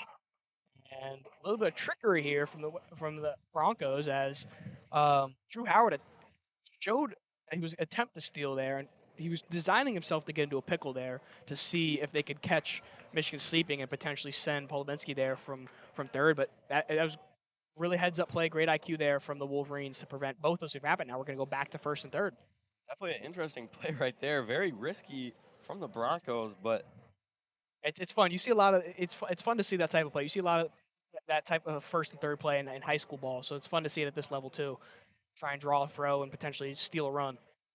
It's 1-1 now. Here's the pitch, and that's going to hit Michael Maloney, and he will go to first base. Grant Bradley knew it as soon as he threw it. Just hit Maloney square in the back. That's going to load the bases. And quite frankly, I mean, nothing hurt too much with that. I mean, there was already a base open at second base. Now you have a force at every single base, and you already have 2 outs. So, as long as he can bounce back from that hit by pitch and attack Connor Ostrander here and get an out, nothing hurt at all from that hit by pitch. Absolutely. Not the worst thing in the world. No. Just got to bounce back quick here. Yep. Ostrander already has an RBI this game. RBI single, in the first inning. And here's the 0-0 pitch to him. That's going to be a fastball high and out. Ball 1. Tied at 2 here in the top of the fourth. 2 outs. Bases loaded.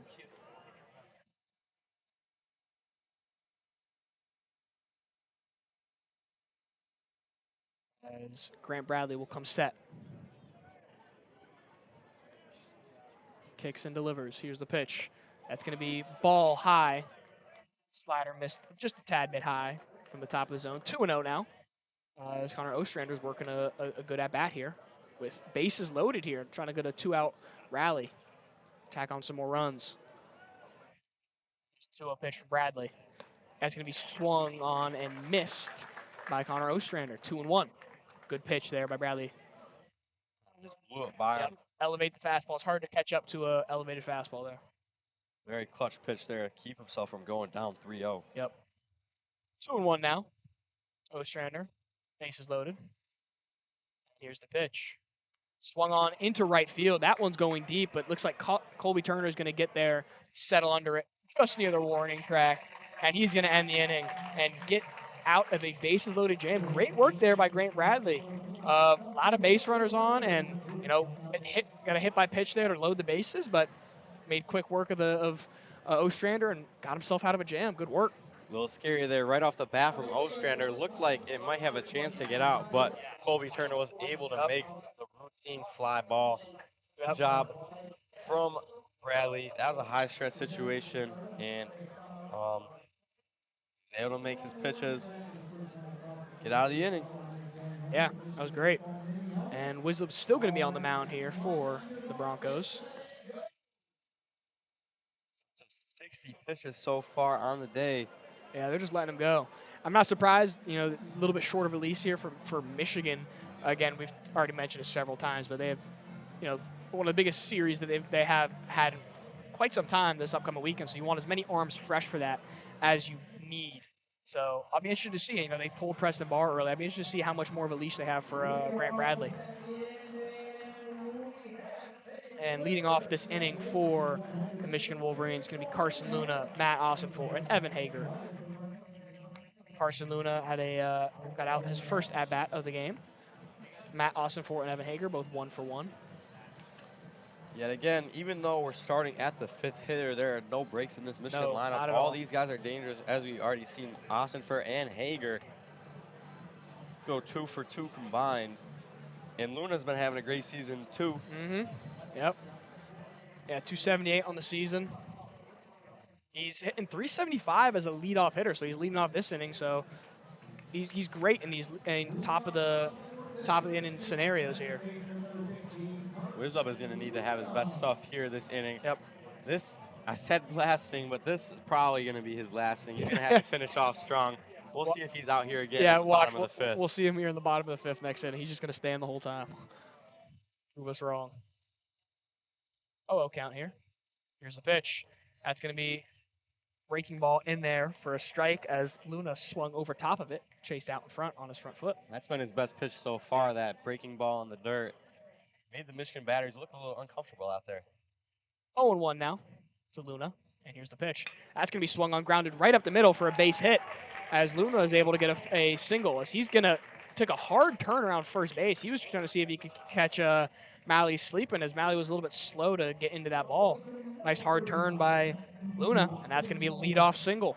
Add to that leadoff batting average, as we were talking about. Looks like Wizard tried to come back from that breaking ball with a fastball, and Luna was all over it, sending it right up the middle. He was ready for that. As that'll bring up Matt Ossenfort now. He already has a single this game. Averages up to 289 on the season. And pickoff attempt here by Wizub.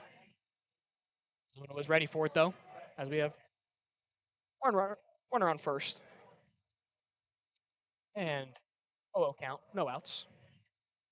Seen Ossenfort make some big plays today with a single and a couple big picks at first base. Yep. See what we can do here with a runner on base. That's going to be outside for ball 1, 1-0.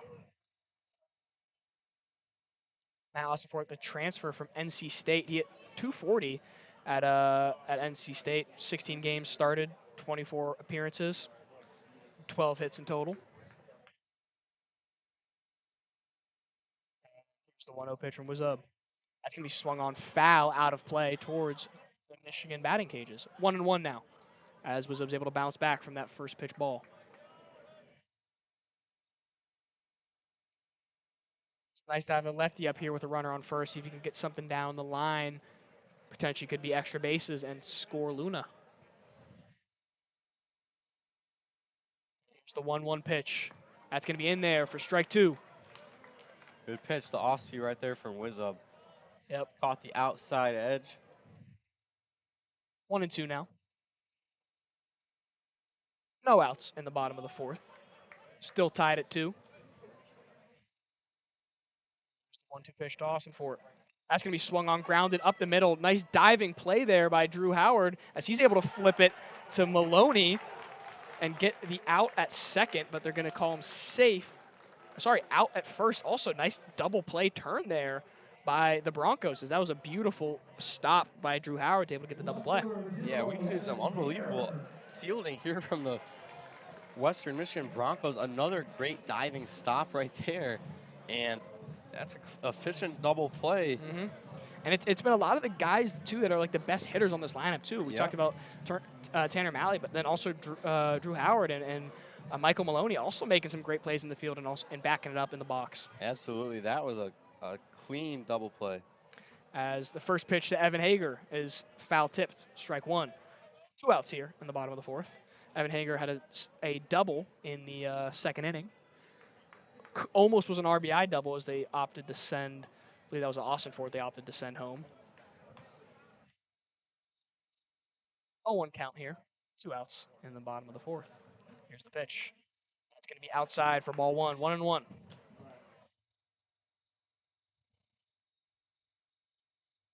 Hager having a good season here at his new home. Transferred from transferred from, I was looking at one of the games he played in. Houston and Alabama is where he transferred from. Here's the pitch. That's going to be foul tip again in front of the plate. 1-2. Once again, that low curveball had Hager way out in front of it. Just barely got a piece there. Yep. And 344 on the season. That's great. And OPS of 932. He's been settling in well into this new home. Well, he is a Michigan native, so you could say he's back home, really.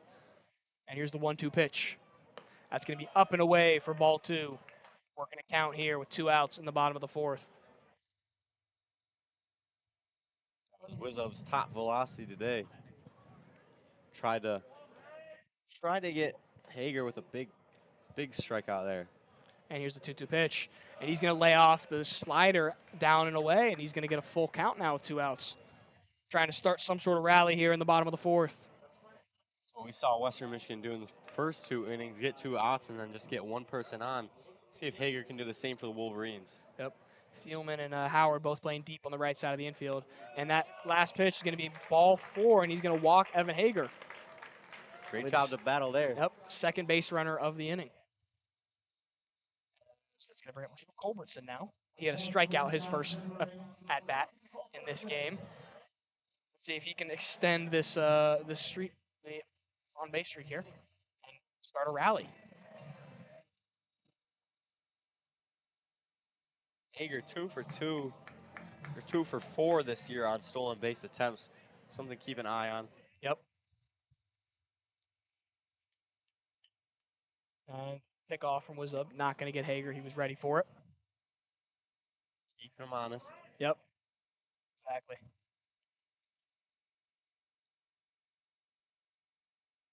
Oh, count here. 2 outs. Runner on first in the bottom of the fourth. As Wizzub's going to come set. He's going to again try and pick off Evan Hager. Same thing. I think he's thinking the same thing you were saying, how he's been a good base stealer this start of the season. Again, not really much intent behind those pickoffs. Just trying to keep him close to the bag, keep him honest. Absolutely. Hager doesn't even have to dive. He can just take a step back. Yep. But his lead is not the largest as we see here. So it's definitely working. And first pitch to Culbertson in there for a strike. Fastball caught the outside half of the plate. 0-1. Good start to the at-bat from Wizzub.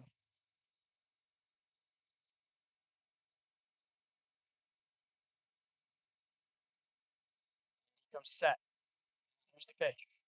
It's going to be in there for another strike. Breaking ball caught the bottom of the zone. 0-2 now.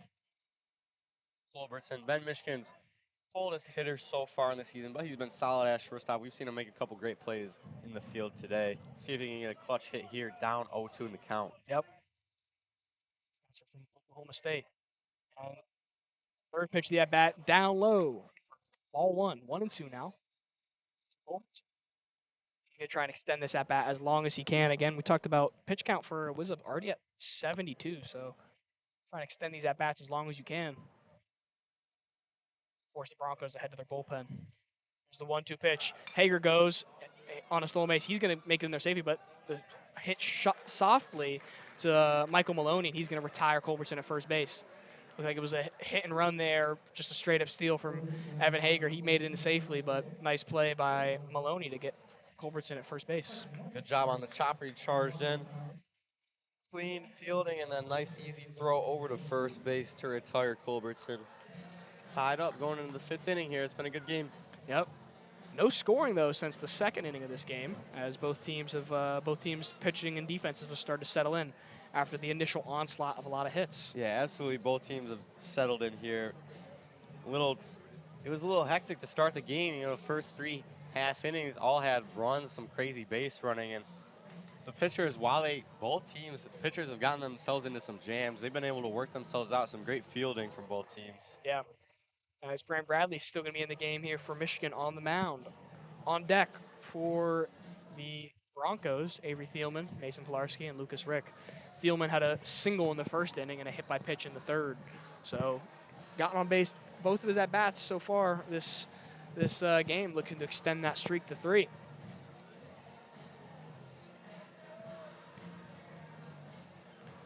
Still going to be Bradley out there for the Wolverines.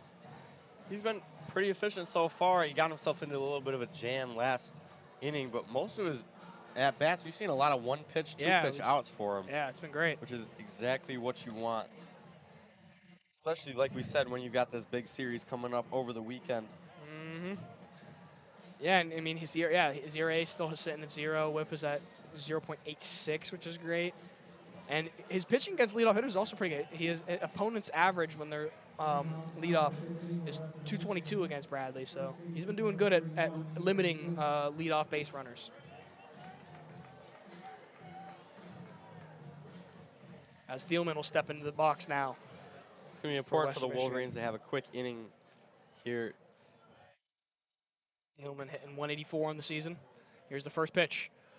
Ball 1, low and away. Slider. Don't want Grant Bradley to face it up against Tanner Malley and Drew Howard and Mike Maloney again for the 3rd time already. Yeah. Here's the 1-0 pitch. That's going to be in there for a strike. Fastball low. Caught the bottom of the zone. Nice pitch there.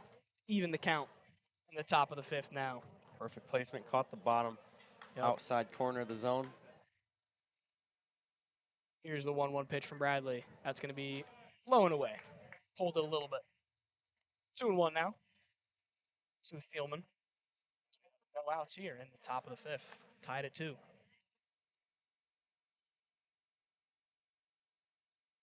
the 2-1 pitch. It's going to be swung out in front. 2-2 now. Great pitch there from Bradley. Get him out on his front leg. 1 strikeout so far for Bradley. Let's see if he can pick up a second here. Yep.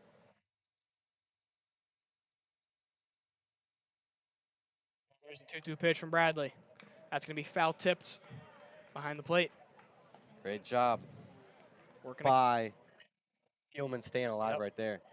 Working a count.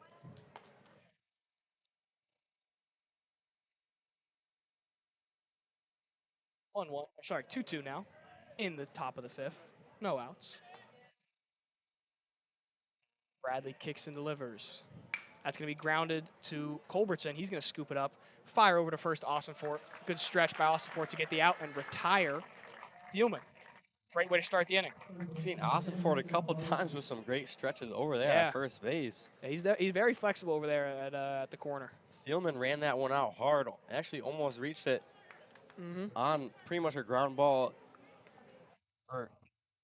Ground ball to shortstop, routine ground ball. He almost beat the throw out. Good job by Austin Fort and good throw by Culbertson to make the play. That's going to bring up the 3rd baseman, Mason Pilarski. 0 for 2 on the day. Hitting 200. And here's the pitch from Bradley. He's going to show bunt down the 3rd base line, but it's going to be foul. That'll probably bring Braden Jeffries in, as he was trying to catch him sleeping, but hooked it foul just a tad. 0-1 now to Mason Pilarski. 1 out in the top of the 5th. We see these Western Michigan base runners running hard down the line. Thielman on the ground out before, and then on that bunt there, by the time the ball was called foul, Pilarski was almost already at first. Yeah, they are hustling on these hits. He will step back into the box and Bradley back on the mound. 0-1 count. Here's the delivery from Bradley. That's going to be in there for a strike. Fastball caught the outside half of the plate. Good pitch. 0-2 now. 1 out. See if you can get another quick out in this inning. So again, Bradley starting ahead. Yep. Doing that a lot so far in these past couple innings, in this appearance for him. And here's the 0-2 pitch from Bradley. It's going to be blocked nicely there by Noah Miller. Slider was a little bit low. Couldn't get him to chase. Good eye there by Mason Pilarski. Batter's been doing a great job today with good eye, and we haven't seen many swings and misses either. No, not a ton. You're right. It's been a lot of either like straight up balls hit and play or foul balls. Here's the 1-2 pitch from Bradley, as that's going to be fouled. Out of play. Noah Miller trailing back there to see if he can go grab that, but it ended up going into the stands. So we'll do the 1-2 pitch again here. 1 out in the top of the 5th for Grant Bradley. The theme continues of these Western Michigan players fighting in these counts. Bradley hasn't shown a pitch that he's been able to just finish an at bat, get a swing and a miss with so far. He's been having some good stuff on the mound today, but like I said, not many swings and misses. And here's the 1-2 pitch from Bradley. That's going to be grounded foul along the third base line. Mason Pilarski staying alive here in this at bat. At bat so far. Similar to Wisdom, they're trying to drive up Bradley's pitch count here. It's already at 35 now. 2.2 innings pitched at this point.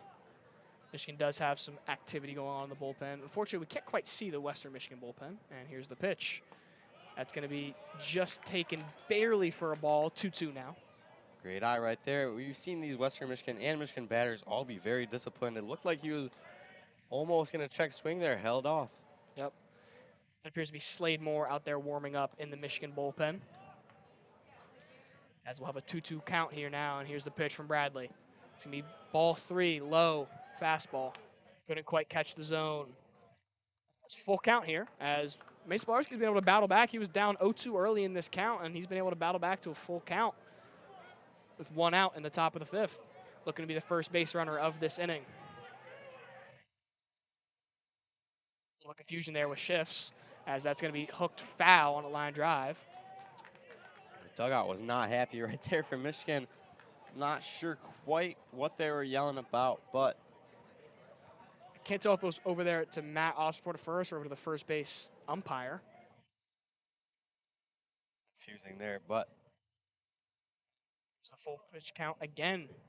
That's going to be grounded, chopped to Braden Jeffries, the third. He's going to come in, make the throw to Austin Ford. He's going to almost come off the bag, make the catch. Good play there by Austin Ford to keep his composure, grab the high throw, and get a retire Mason Pilarski. Yeah, Matt Ossenfer has been very impressive to me over there at first base. Yeah, that was not an easy play at all. Had to avoid the base runner and still make the catch. Able to do it. Good play at third base from Braden Jeffries. It's going to bring up Lucas Rick, the DH for the Broncos, 0 for 2 on the day, hitting 242 on the season. 2 outs. Bradley, and here's the pitch. That's going to be grounded hard to Jeffries. He makes a nice pick, and his throw over to Austin Ford is going to be on the money. Beautiful play there by Braden Jeffries to make a nice little short hop scoop and retire Lucas Rick. Absolutely sweet play right there from Braden Jeffries. That was not an easy play down the line at all. Not at all. Very hard hit. He got it right off the bounce. Smooth play, 2 putouts in a row for him. And good job by Grant Bradley right there to get a quick little out. Yeah, it was beautiful. And he retired the side, 3 up, 3 down for Bradley. We'll see if, that might save his pitch count a little bit and bring him back in for the top of the 6th here as we head to the bottom of the 5th, now tied at 2. You're listening to WCBN Sports. What do you know? It's Joey Witzka back out there again. Just like I said. After 2 innings ago, I said it would be his last. They're riding him. Proving me wrong. He's been throwing a great game after that first inning. Yep. He had some early troubles, but since then, Michigan hasn't had too many base runners, and when they have, he's been able to get out of it.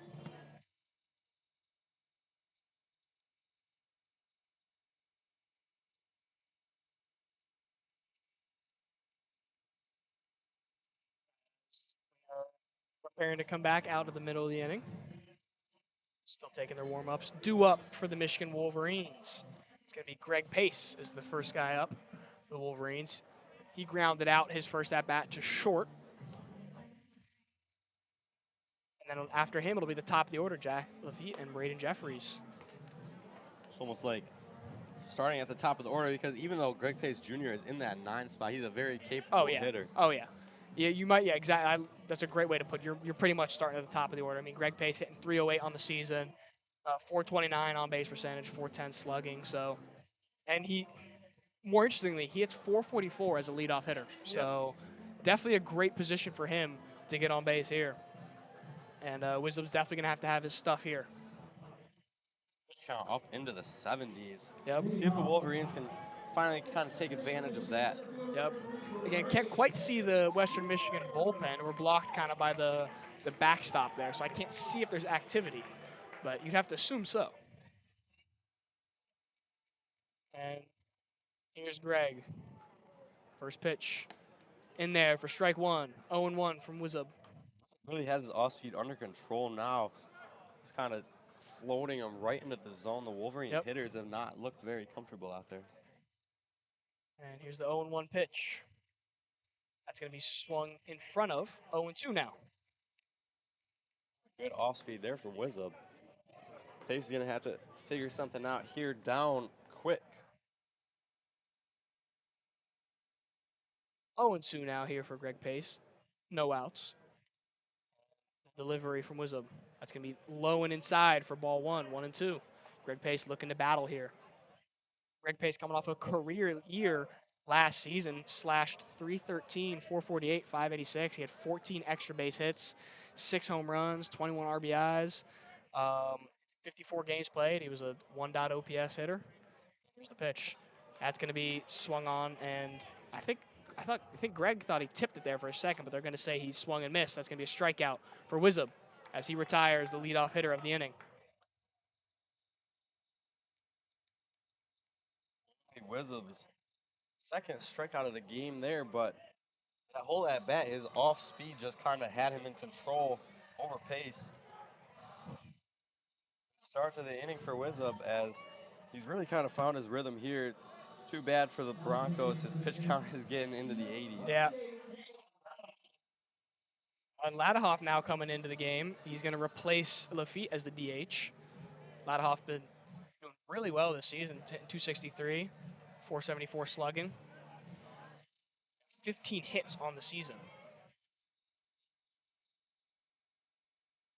First pitch to Ladahoff.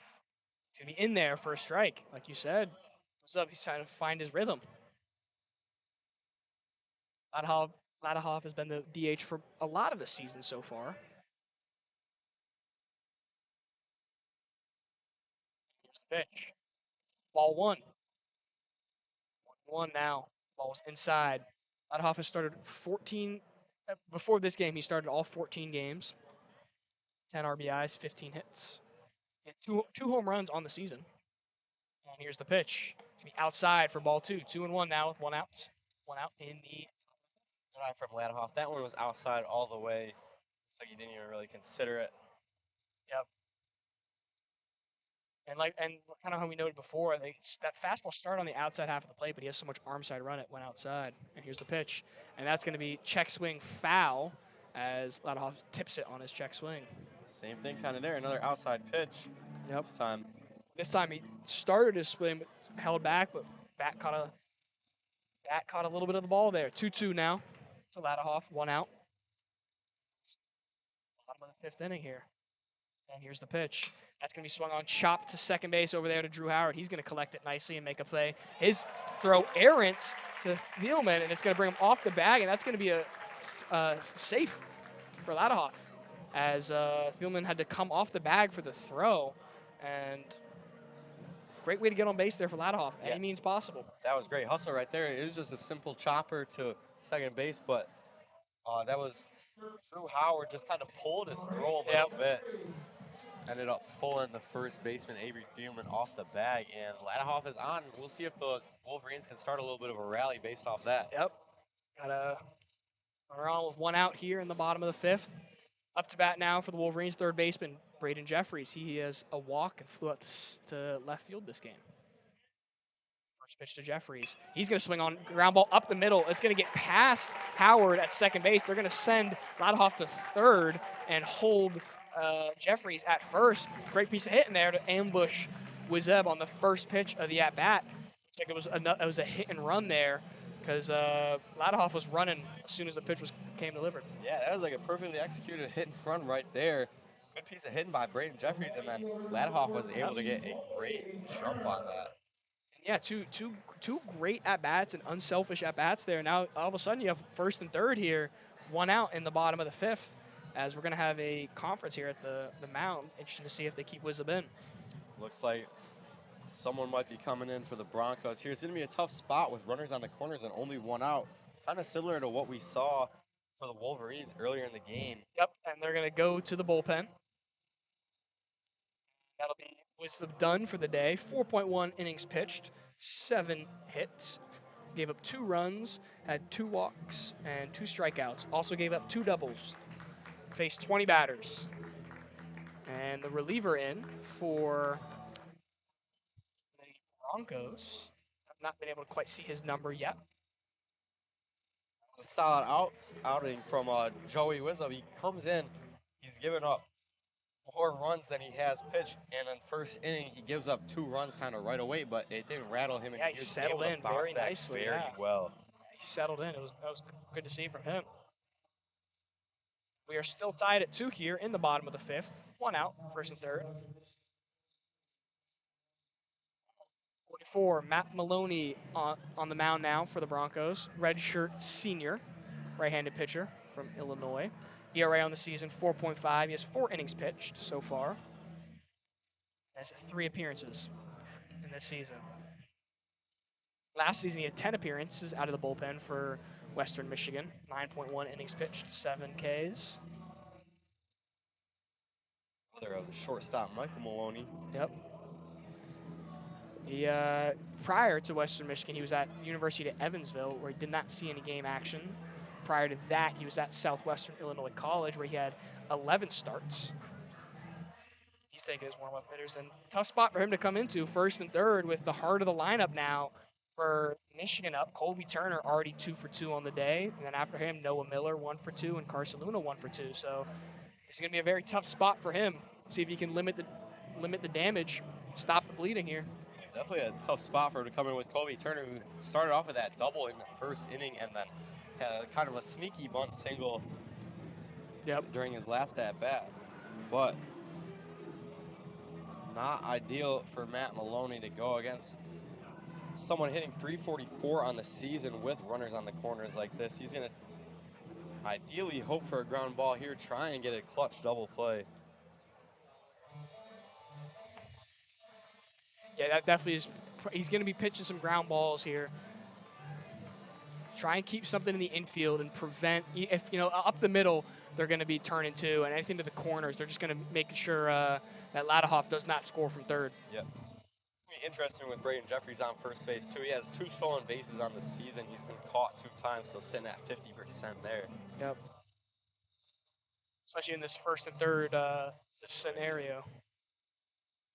It's Matt Maloney now. It's Colby Turner. He comes set. His first pitch. Outside for ball 1. Change in velocity here too. He throws a little bit firmer than Wisdom, so it's interesting to see how the Wolverine hitters adjust here. Definitely going to need to make that adjustment about 6 miles an hour faster on that fastball.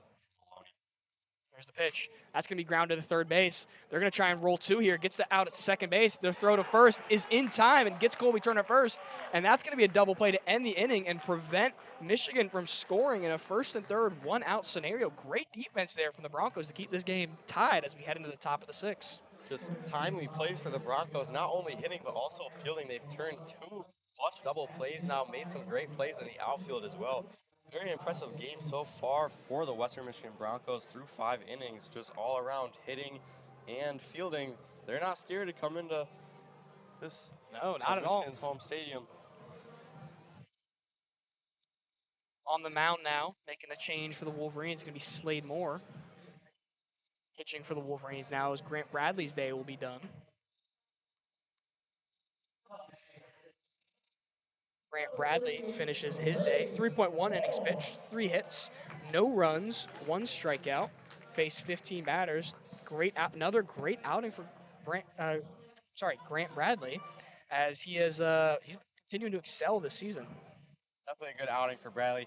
Came in a tough situation with runners in scoring position, gave up that 1 run, but he got himself into a couple of jams and was able to work out of them with the bases loaded in the top of the 4th inning, I believe. Solid outing for the sophomore right there. Yep. It's going to be the 4th appearance of the season for Slade Moore. He has 3 innings pitched and 2 strikeouts, 2 walks.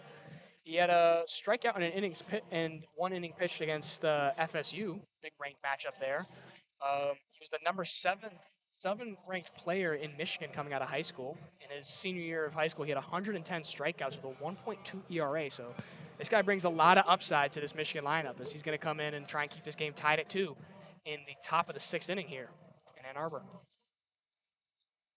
A tight game through 5. It's been very even. As we've seen the first inning, Broncos started off scoring and the Wolverines answered, and then the Western Michigan answered right back. And ever since then, it's been some tough positions for the pitchers, but every single inning they've been able to work their way out of whatever they've gotten themselves into. Exactly. Due up now for the Broncos, Josh Polubinski, Adam Lehman, and then the top of the order with Tanner Malley. Polubinski, he flew out to left field his first at-bat in the 2nd inning, and then in the 4th inning, he had a single. 1 for 2 on the day here. Michigan nearing their 4th time through the lineup. Yeah, they've been getting through quick. Yep, they have been getting through quick. They've definitely been getting on base well. It's the first pitch for Moore. And that's going to be fouled off straight back. 0-1 now. Ready to start the count. 0-1 now, no outs in the top of the 6th. We are still tied at 2 in Ann Arbor. Here's the 1 pitch. Ball up and away, fastball. 1-1 now. Little velocity change for the Western Michigan hitters here as well. Moore coming in a little slower than the first 2 pitchers for the Wolverines. Here's the 1-1 pitch. That's going to be fouled straight back again. Someday I hope a ball goes over the net there. We can grab one here in the press box, but not quite gotten that opportunity yet. As it'll be a quick 1-2 count now for Moore as he faces Polubinski. The kick for Moore. Here's the pitch. Swung on and driven foul into the Michigan bullpen. Got a good bat on it, but just hooked it foul. It was a little bit out in front early. We'll do the 1-2 pitch again here.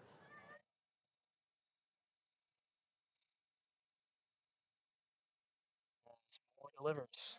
Here's the pitch. Another foul ball into the Michigan dugout now. He's fighting. Does not want to go down easy. No matter who the Wolverines pitcher is, whether it was Barr or Bradley or now Moore, these Western Michigan batters have been very impressive in just fighting to stay alive. Yeah, I mean, Moore got up in this count early, but he's been battling. Here's the 1-2 pitch again.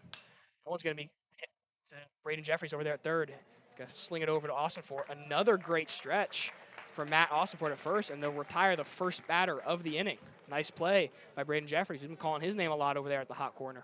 Yeah, not an easy play. He's playing pretty deep there at third base. That one wasn't hit too strongly, so it took a second for it to get to him, and then these Western Michigan batteries have been hustling down line. That brings up Adam Lehman. Hit by pitch and a strikeout this game. And here's the first pitch. He's swinging a miss for 0-1 as that fastball gets by him. 93 miles an hour on that pitch.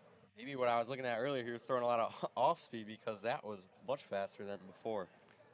Here's the 0-1 pitch. Ball 1 inside fastball. 1-1 now in the top of the 6th to Adam Lehman. 1 out.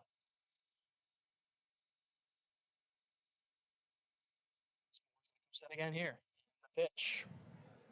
In there for strike 2. Another fastball. Steady diet of fastballs so far to Adam Lehman as he's going to quickly go up 1-2 in this count. See if Moore can get a swing and a miss here for his first strikeout of the game. Here's the pitch. Inside. Oh, looks like it actually hit his foot on the inside. So it might have been a slider, some sort of breaking ball inside. Hit his back foot. To get on base there after falling down 1-2 in the count. That's going to be the first base runner of the inning now. Lehman's second hit by pitch of the game, and in the 9th spot, that's perfect for him because after him, it's Tanner Malley and Drew Howard and Michael Maloney, their best hitters on the team, and we've seen in the 2nd inning how that ended up working out for the Broncos. Exactly. So we got runner on first now, 1 out in the top of the 6th. Count was 0-0. Malley. Here's the first pitch. In there for strike 1. Caught the inside half of the plate on the fastball. I've been calling his name a ton this game. He's got a walk, and he also has a single so far this game, and then just a slew of incredible plays out there in center field. And here's the 0-1 pitch to him. Low for ball one. Nice off speed there. Tried to get him a chase. Just barely missed the spot. Pitch.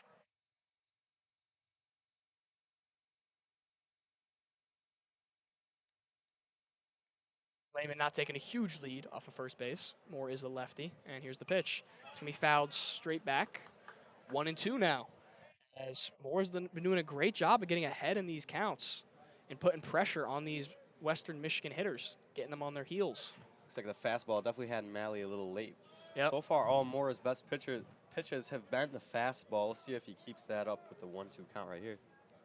And here's the 1-2 pitch. That's going to be swung on, hit hard Jeffries. He's going to turn to Luna, who's going to sling it to first, and safe at first is Malley. Very speedy hitter. Again, Luna, that's a tough play for him to make, turn in two. He's got to really turn it quickly and try and sling it over to first.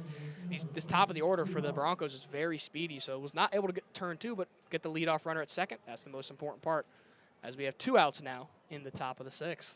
Absolutely important to get that at least 1 out right there, keeping just a runner on first. And Slade Moore is a lefty, so the lead isn't going to be too big for Tanner Malley. Yep.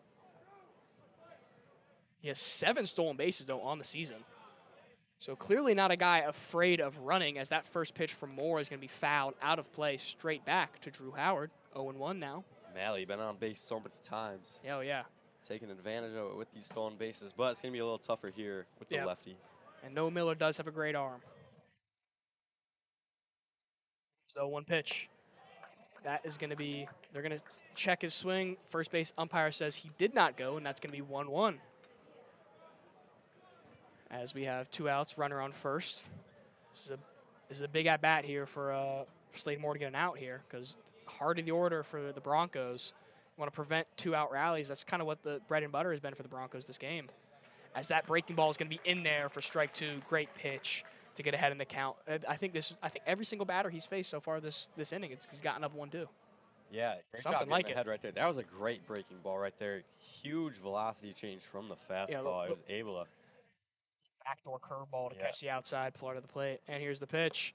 That fastball is going to be just upstairs, 2-2, as he throws ball 2 now. Didn't miss by much, by any means right there, just a little high. And I love that he was trying to change the eye level, change the velocity there. See if he can get Drew Howard to chase on the fastball up, but great discipline by Howard. He's hitting 393 on the season. And Alley's going to take off running for a stolen base, and it's going to be fouled off, though, by Drew Howard. He's going to have to return. Again, like we said, I mean, despite Slade Moore being a lefty, Tanner Malley is not scared of stealing bases, so he's trying to see if he can get something going there. We saw on his run down to first, avoiding that possible double play. He has wheels, so. He does. He's starting center fielder, goes without saying, really. You got wheels. And here's the 2-2 pitch here for Moore. As that's going to be hit into right field. Colby Turner tracks back a little bit, and he's going to make the play comfortably as he catches the line drive to retire Drew Howard and end the inning. We are still tied at 2 going into the bottom of the 6th here on WCBN Sports. Great inning from the freshman Slade Moore right there to come in. Oh, yeah. I mean, he got ahead early on every single count that he faced against the heart of this order. I mean, you're a freshman coming against some of the best hitters in this region, in this state, in Western Michigan. That top of the order, they are something. And, he's able to handle them nicely. Absolutely. Good job. 1 out, runner on first with the top of that lineup coming in is no place that you might want to be. But he was able to take care of business there. Yep, kept his composure and everything. Now up to bat for the Wolverines as we head to the bottom of the 6th. It's going to be Noah Miller, Carson Luna, and Matt Austin. Noah Miller had a single in his first at-bat in the first inning and flew out to right field in the 3rd inning. Miller with the team's lone 2 RBIs from that first inning single. Yep. Matt Maloney still on the mound for the Broncos. He's got 0.2 innings pitched today so far. Great job coming in there, getting the first batter to ground into that double play. That's huge for him. Looking to continue that momentum here as Michigan's in the middle of their order.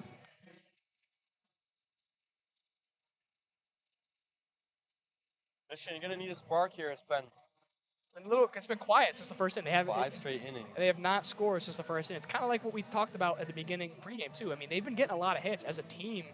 Um, I mean, they're hitting 368, which is not bad by any means. They have 2 extra base hits, 2 on the day, but again, they're 1 for 4 with runners in scoring position, 1 for 5 with 2 outs. So again, they kind of just want some timely hitting, kind of piece together hits, get a couple of rallies going, um, and really, to get a spark going late into this game as we head to the bottom of the 6th here in Ann Arbor. As Maloney will come set. Pitch. Ball 1. Breaking ball missed. Up and in. Might have been a slider there.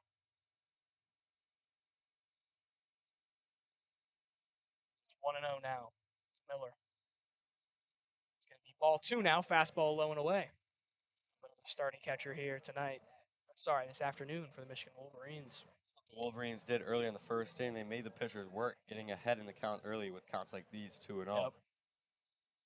Here's the 2-0 pitch. That's going to be swung on to deep center field into the right center gap. Looks like it might get over Malley, but he makes another incredible diving play, sliding on the warning track to make that catch. I mean, what is it with this guy, man? A whole game he's been making these incredible catches.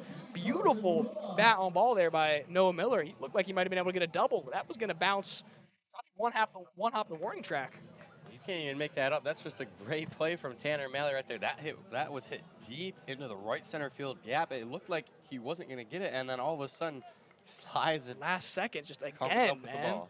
He's having a great day out there in center and at the plate. And here's the first pitch to Carson Luna. That's going to be down low for ball 1. 1 out here now in the top of the 6th, or bottom of the 6th, pardon me. Carson Luna has a single in the 4th inning. He's 1 for 2 on the day. There's that 1-0 pitch, and it's going to hit him. It's squarely in the back, and that's going to be a base runner here for Michigan as Carson Luna wears it off the numbers. Definitely a big miss from Matt Maloney right there. As you said, it just hit Luna square in the back. Right in between the 1 and 5 there on his jersey number. I'll bring up Matt Austinfort now as he has a single and also hit into a double play. So hopefully has the former, not the latter, and gets another hit here instead of grounding into another double play as there's 1 out here in the bottom of the 6th. Carson Luna on first. Desperate need of a big hit with runners on right here. Here's the pitch. That's going to be hit sharply down into the gap to right field. They're going to send Luna to third base. The cut comes in from, that's Ostrander in there, and that's going to be a 1-out single for Austinfort, and it's going to move Luna to third base as we have first and third here in the bottom of the 6th. Like we were saying, just piece together hits any means possible. Just get some sort of rally going. Absolutely. That was a great hit right there from Matt Austinfort, and now one of the best hitters so far this season, Evan Hager, is up with a chance for RBIs right here. Had a good afternoon so far. Has a double in the 2nd inning and a walk in the 4th. And 344 on the season. So big spot for him to try and gain the lead here in the bottom of the 6th. First and third, 1 out. And here's the pitch from Maloney. That's going to be upstairs for ball 1. And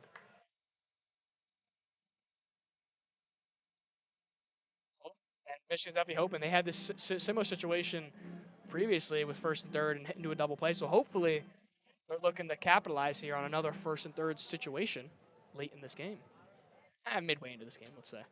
As that's going to be swung over top of by Evan Hager, 1-1. Good breaking ball from Maloney there. Got him to chase. Yeah, that was a great off-speed right there from Matt Maloney. Just had Hager over top of it. Especially, when you play off the first pitch of the at-bat where it's fastball up, you play off that, throw the curveball down, change the eye level, changes the speed.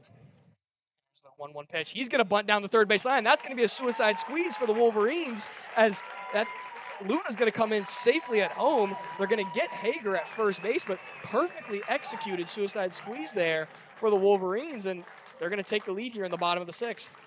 Absolutely perfectly executed right there. Great placement on that bunt, and it was just Carson Luna was freely in at home plate. There wasn't even going to be a chance at a play or a double play. Hager was able to catch Pilarski sleeping a little bit and just lightly drops the bunt down on the third base line. I mean, he made a good play charge in to get him at first though to prevent it from being first and second now with 1 out. But 2 outs, runner on second. Up to bat. That's going to be a all one for Drew Culbertson. He comes up to bat now with 2 outs and a runner on second. 1-0 count. Culbertson grounded out and struck out earlier in this game, looking for his first hit of the night. And extend this this little rally that Michigan has going. And here's the pitch from Maloney. And that's going to be ball 2, breaking ball outside. It might have been a slider that missed just a tad on the outside part of the plate.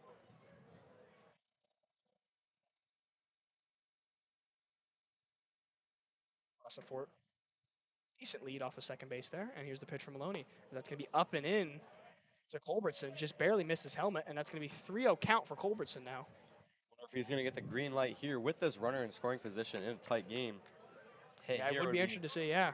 You know, situation if he gives you something. But then again, 2 outs, so we'll see. Here's the pitch. That's in there for strike 1. Another slider there. He's able to grab the top part of the plate. We have 3-1 now to Culbertson. 2 outs. Austin Fort on second base. Maloney comes set. Gives Austin Fort a look. Delivers the pitch. And that's going to be upstairs for ball 4. And another walk this inning for the Wolverines. And that's going to be runners on first and second for Greg Pace Jr. Having a good season, hitting 300 so far in today's game. Grounded out to short and struck out. He's looking for his first hit of the night, first time on base. And again, so far this season, we've seen a lot of guys just find their way on bases by any means possible. Let's see if Greg Pace can continue that trend. First and second here. First pitch for Maloney. That's going to be swung on and missed by Greg Pace. Up in the zone. Swung through it. 0-1 now. We've seen Pace be aggressive here early. He has been, yeah. At bat so far, squeaking out those first pitches, unable to connect right there, but he's trying to ambush him a little bit. I like it. And here's the 0-1 pitch from Maloney. That's going to be hit sharply to the shortstop, Maloney, and he's going to just flip it easily to Drew Howard over there at second base, and that's going to end the inning, but not before Michigan scores a run. And also another thing to note, Michael Maloney at shortstop able to help out his brother, Matt Maloney, on the mound by getting him out of that jam. But yeah, Michigan scores 1 in the bottom of the 6th as we head to the 7th now. Nice productive inning for the Wolverines. We've seen earlier in the year Michigan use some small ball, I believe, against Oklahoma State. Yes, with they a did. Similar suicide squeeze like they did right there. And that's very important. In that first series, in the Surprise Arizona College Baseball Series, they had a bunch of bunts for RBIs, a couple suicide squeezes, and just a lot of bunt base hits. And that's great when you can combine, extra base hits. And again, like we said, they have, I think at this point, after Colby Turner's double today, I think they have 44 extra base hits as a team, which this early in the season, that's a lot. And to combine that with also some great small ball, that shows you have a very complete team. The walk by Matt Maloney actually ended up helping him out there last inning to end the inning with that force out at second base. Good job by Western Michigan continuing to get out of these tricky situations that they may find themselves in. They've been hanging around. 3 innings to go. It's a very close game. I'm sure Western Michigan is not unhappy with the spot they're in. It's still going to be Slade Moore now on the mound for the Wolverines. Up to bat, the guy that just got to put out to end the inning, Michael Maloney. And then Ostrander after him, and Avery Thielman. Only 5 hits for Western Michigan so far, which is interesting because it seems like they've cycled through the lineup so fast. They have been. They've been working a lot of quick at-bats. Also helps that they've been a couple hit by pitches, couple walks here and there. So Western Michigan just doing a good job finding ways to get on base, and then they've been capitalizing on it in those first couple innings to make this a close game. Maloney will now step into the box. Slade waits for him. As we head to the top of the 7th now. Michigan up 3-2. Here's the first pitch. It's going to be in there for a strike. Got the top of the zone, top corner there. 0-1 now to Maloney. So we have no outs here. Top of the 7th. Maloney has a hit by pitch, a ground out to short. And here's the second pitch of the at-bat there. In there for another strike, 0-2. Again, we saw it in the 6th, but in the 7th here too, he's getting ahead in counts early. very efficient. That fastball has been very accurate so far. Next pitch, that's going to be grounded chopper to Braden Jeffries. He has to charge in quickly and make a quick throw, and that's going to be a great stretch again. This connection between Braden Jeffries and Austin Ford over that first has been great as they're able to retire Maloney. Another very impressive play, a short little chopper down the third baseline. Great charge by Braden Jeffries, and then Matt Austin for, once again, probably just about his fifth big Stretch, crucial yeah, stretch he's of the been game. great. You know, Maloney was hauling down the line too. If he doesn't stretch there, he's probably safe. Yep. Great play defensively from the Wolverines. Ostrander's up, and here's the pitch. And that's going to be strike one here for Moore. As again, he goes up in the count, 0-1. Interesting shift here kind of by the Wolverines. They have Culbertson playing just about behind second base. And here's the other next pitch of the at-bat, and he checked the swing. They're going to appeal to the third base umpire, and he did not go, so to hold it back. So 1-1 now, as we have one out here in the top of the seventh.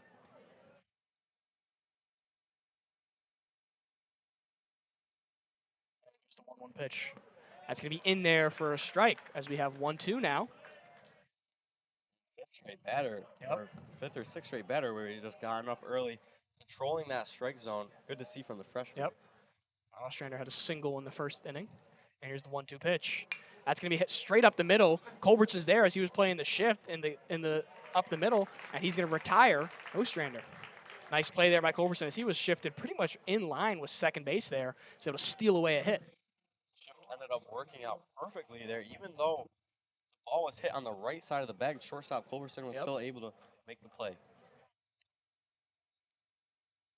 It's now Amy Thielman is going to come up, and they're going to shift the other way now a little bit. Drew Culbertson's going to be playing deep now, straight up shortstop position, and they'll move Carson Luna over towards the bag.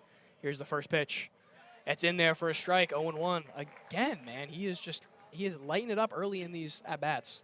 I mean, that is what you want from a middle reliever right now. Yep. Here's the 0-1 pitch. Down low for a ball, 1-1. So we have 2 outs now in the top of the seventh. Efficient inning for the Wolverines as they are able to slow down the Broncos in this inning, especially after they scored in the bottom of the 6th. Here's the 1-1 pitch. And swung on foul off his own body. That's going to be 1-2 now on Thielman. Today he has a single in the first, a hit by pitch in the third, and a ground out to the shortstop in the 5th. Again, yeah, these Broncos are getting a lot of at-bats compared to the Wolverines. Yeah, just reaching pace by any means necessary. They've been hustling on the base paths. They've been allowing themselves to be hit. Here's the 1-2 pitch from Moore. That's going to be hit sharply into the gap right past Carson Luna. Could not quite get there. As I kind of said at the beginning of the at-bat, Luna was shifted a little bit more towards second base, and Thielman's able to poke that into right field, where it's collected by Colby Turner. Nice piece of hitting to take what he was pitched. That's what we saw a lot in the first inning, just taking the outside fastball to right field, getting on base, and then we'll see 2 outs. Western Michigan, both runs have came from 2-out rallies, so we'll see what happens here. Yeah, this is the team that they perform really well when they're kind of their back up against the wall with 2 outs. So that's going to bring up Mason Pilarski. He's 0 for 3 on the afternoon. Trying to do something here. So he's going to pick off. Moore's going to pick off the first base. In there safely, though, is Thielman. 2 outs in the top of the 7th. Thielman was definitely ready for that one. Yep.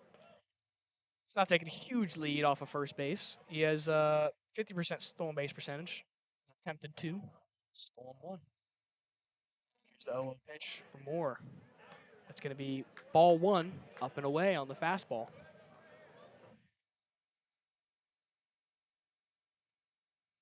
Culbertson again playing deep at shortstop. Expecting some sort of hard hit ground ball to him. Luna also playing deep. No need to turn 2 here as they have 2 outs in this inning.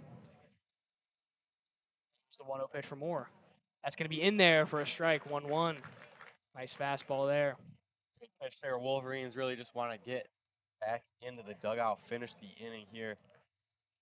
Prevent Broncos from answering back to their run that they had the past half inning. So we have a 1-1 count now, 2 outs, runner on first. Here's the pitch. Inside for ball 2.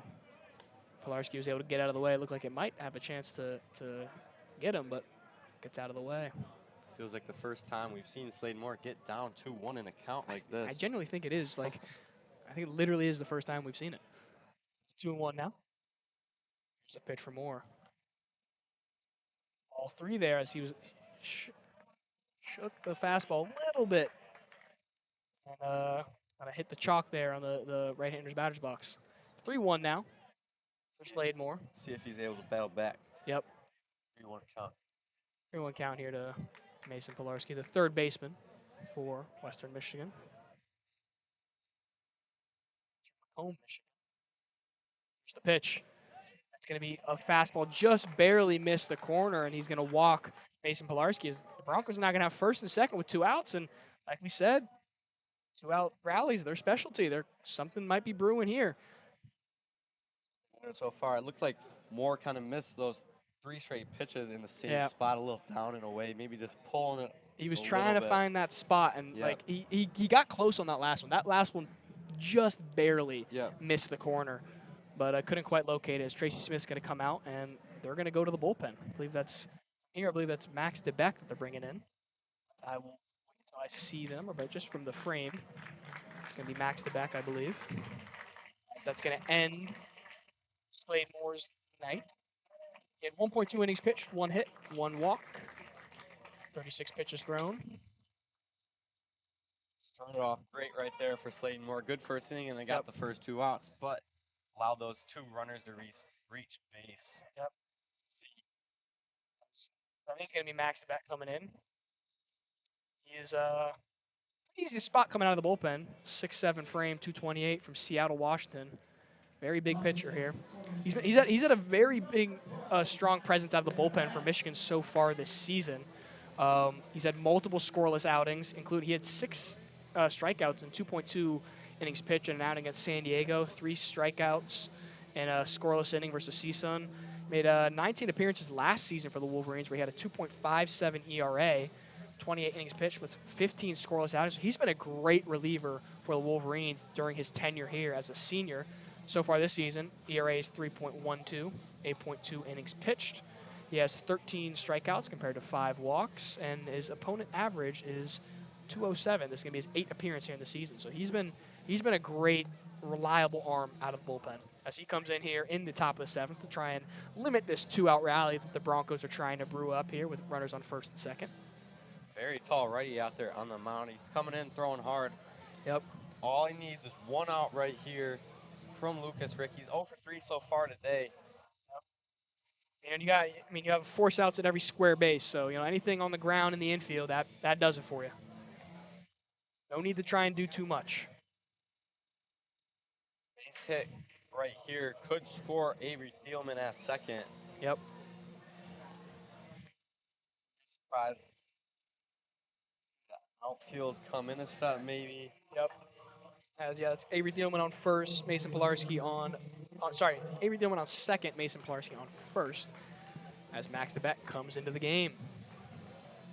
We have 2 outs here, runners on first and second in the top of the 7th. Michigan's up 3-2.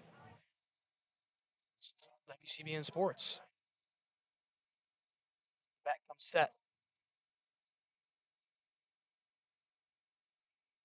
First pitch. Ball 1, almost hit Rick in the helmet. Just barely missed him. 1-0 now the count. Max.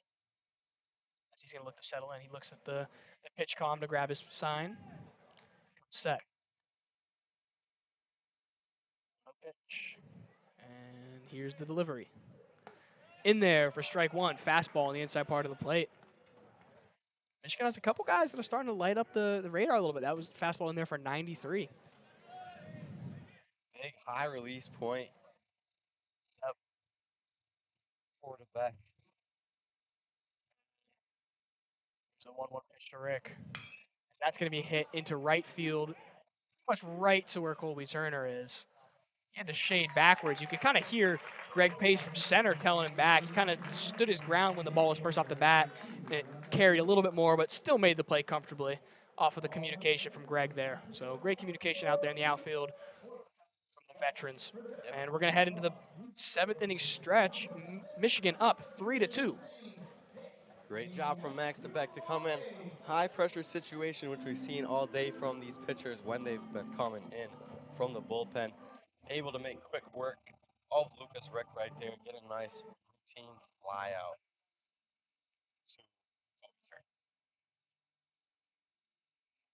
The Wolverines can add the lead here, bottom of the 7th. Seen Western Michigan been very pesky so far, you know, just first 2 runs kind of just coming off late rallies. We know they can score at any time, so we need all the help they can get for the Wolverines. Is now on the mound. We have a pitching change for the Broncos. That is, I think she is still Matt Maloney, I believe. I was mistaken. As we head into the bottom of the 7th now, Kay Ladahoff came in for Lafitte as the DH. He's 0 for 1 today. Did get on base, though, in his first at-bat. There was just an error from the throw from second base, but technically 0 for 1, but on-base percentage of 1,000. That's really all that matters. He's going to go. No, I was correct. There's a different pitcher in for Western Michigan. Can't tell what the number is, but it starts with a 3. Can't quite get a tell this number. They have not updated our stat sheet here, online stat sheet. So might be 38. Trying to Sam Carlisle. I think you're right. They have not updated our online stats yet, and the scoreboard is currently showing some pictures from the stands. So fun time here at the ballpark. Home opener. 36. It's going to be Evan Shapiro in for the Broncos. He has 3 appearances so far this season. 1 strikeout, 6 walks, 2.2 innings pitched. He's a junior from University Heights, Ohio. Also another tall reliever, also stands at 6'7". See if the Wolverines, they've been disciplined all day. See if they can draw some walks here. Yep. Ladahoff steps in now. Here's the pitch. That's going to be in there for strike 1. Starts off the inning well with a strike. 0-1 now to Ladahoff in the bottom of the 7th. Definitely a big change in release point with this tall for sure. pitcher coming in. Wolverines going to have to adjust quickly. Yep. Here's the 0-1 pitch. His delivery is pretty quick, too. He kind of starts his delivery slow, and then immediately, once he gets into his leg kick, he really picks up the pace, trying to get Ladahoff off bounce, and that's going to be a ball also in that previous pitch, 1-1. Shapiro comes set. Here's the pitch. That's going to be up and in for ball 2, as Ladahoff's going to have a good eye. Be very important for Evan Shapiro to find some control here. You know these Wolverines won't swing at anything unnecessary. They've been very disciplined all day. Exactly. 2-1 here in the bottom of the 7th. Here's the pitch. That's going to be hit sharply to second base over there to Drew Howard. He's going to dive to his left to make a play. That was a tough play for him. It looked like initially it was going to be a routine ground ball, but there was a lot of spin off the bat from Ladahoff, and he kind of had to, last second, make a quick dive to his left, but able to get the out comfortably and able to retire the first of the inning. Yeah, exactly. You got a little bit of a late jump there just because it was kind of a weird spin. It just came off the bat weird, Right. But good diving play there, and then redeemed himself from the first time. As Braden Jeffries comes up now, has a walk, a flyout, and a single. First pitch to him is going to be upstairs for ball 1. 1-0 now. Jeffries,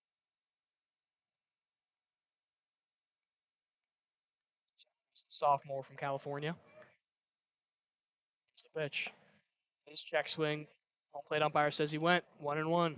Must have been fun for Braden Jeffries to go back to California over the spring break. They played 3 different teams out there. They'll be going back next weekend as well. Here's the 1-1 pitch to him, as he's going to hit that foul into the Michigan bullpen down the left field line. A tad bit late on the off-speed there. Huge velocity change right there from Shapiro's fastball topping at around 91. That one down to 76 miles per hour, 15-mile-an-hour difference. And Jeffries hitting just shy of 300 at 296. Here's the pitch. Another foul ball, this time towards the batting cages and Yost, as he's battling in this count 1-2. Now fastball back up to 92 miles an hour.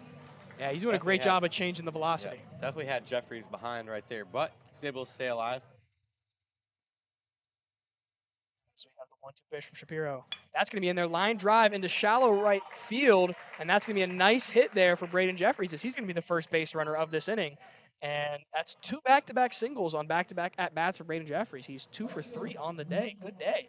Good game from Braden Jeffries so far. He also had a walk, and then he's made some great plays at third Yes, base he that we've has. talked about. He's been doing well at the hot corner, so good day overall for him, as that's going to bring up Colby Turner now to the plate with Braden Jeffries on first. 1 out here in the bottom of the 7th. Turner, another guy who's had a good game with that double early in the first inning. See if he can replicate that here. Yep. Just the 0-0 pitch from Shapiro. That's going to be fouled off. Tad bit late there by Colby Turner. It's going to go into the parking lot. This time, slider.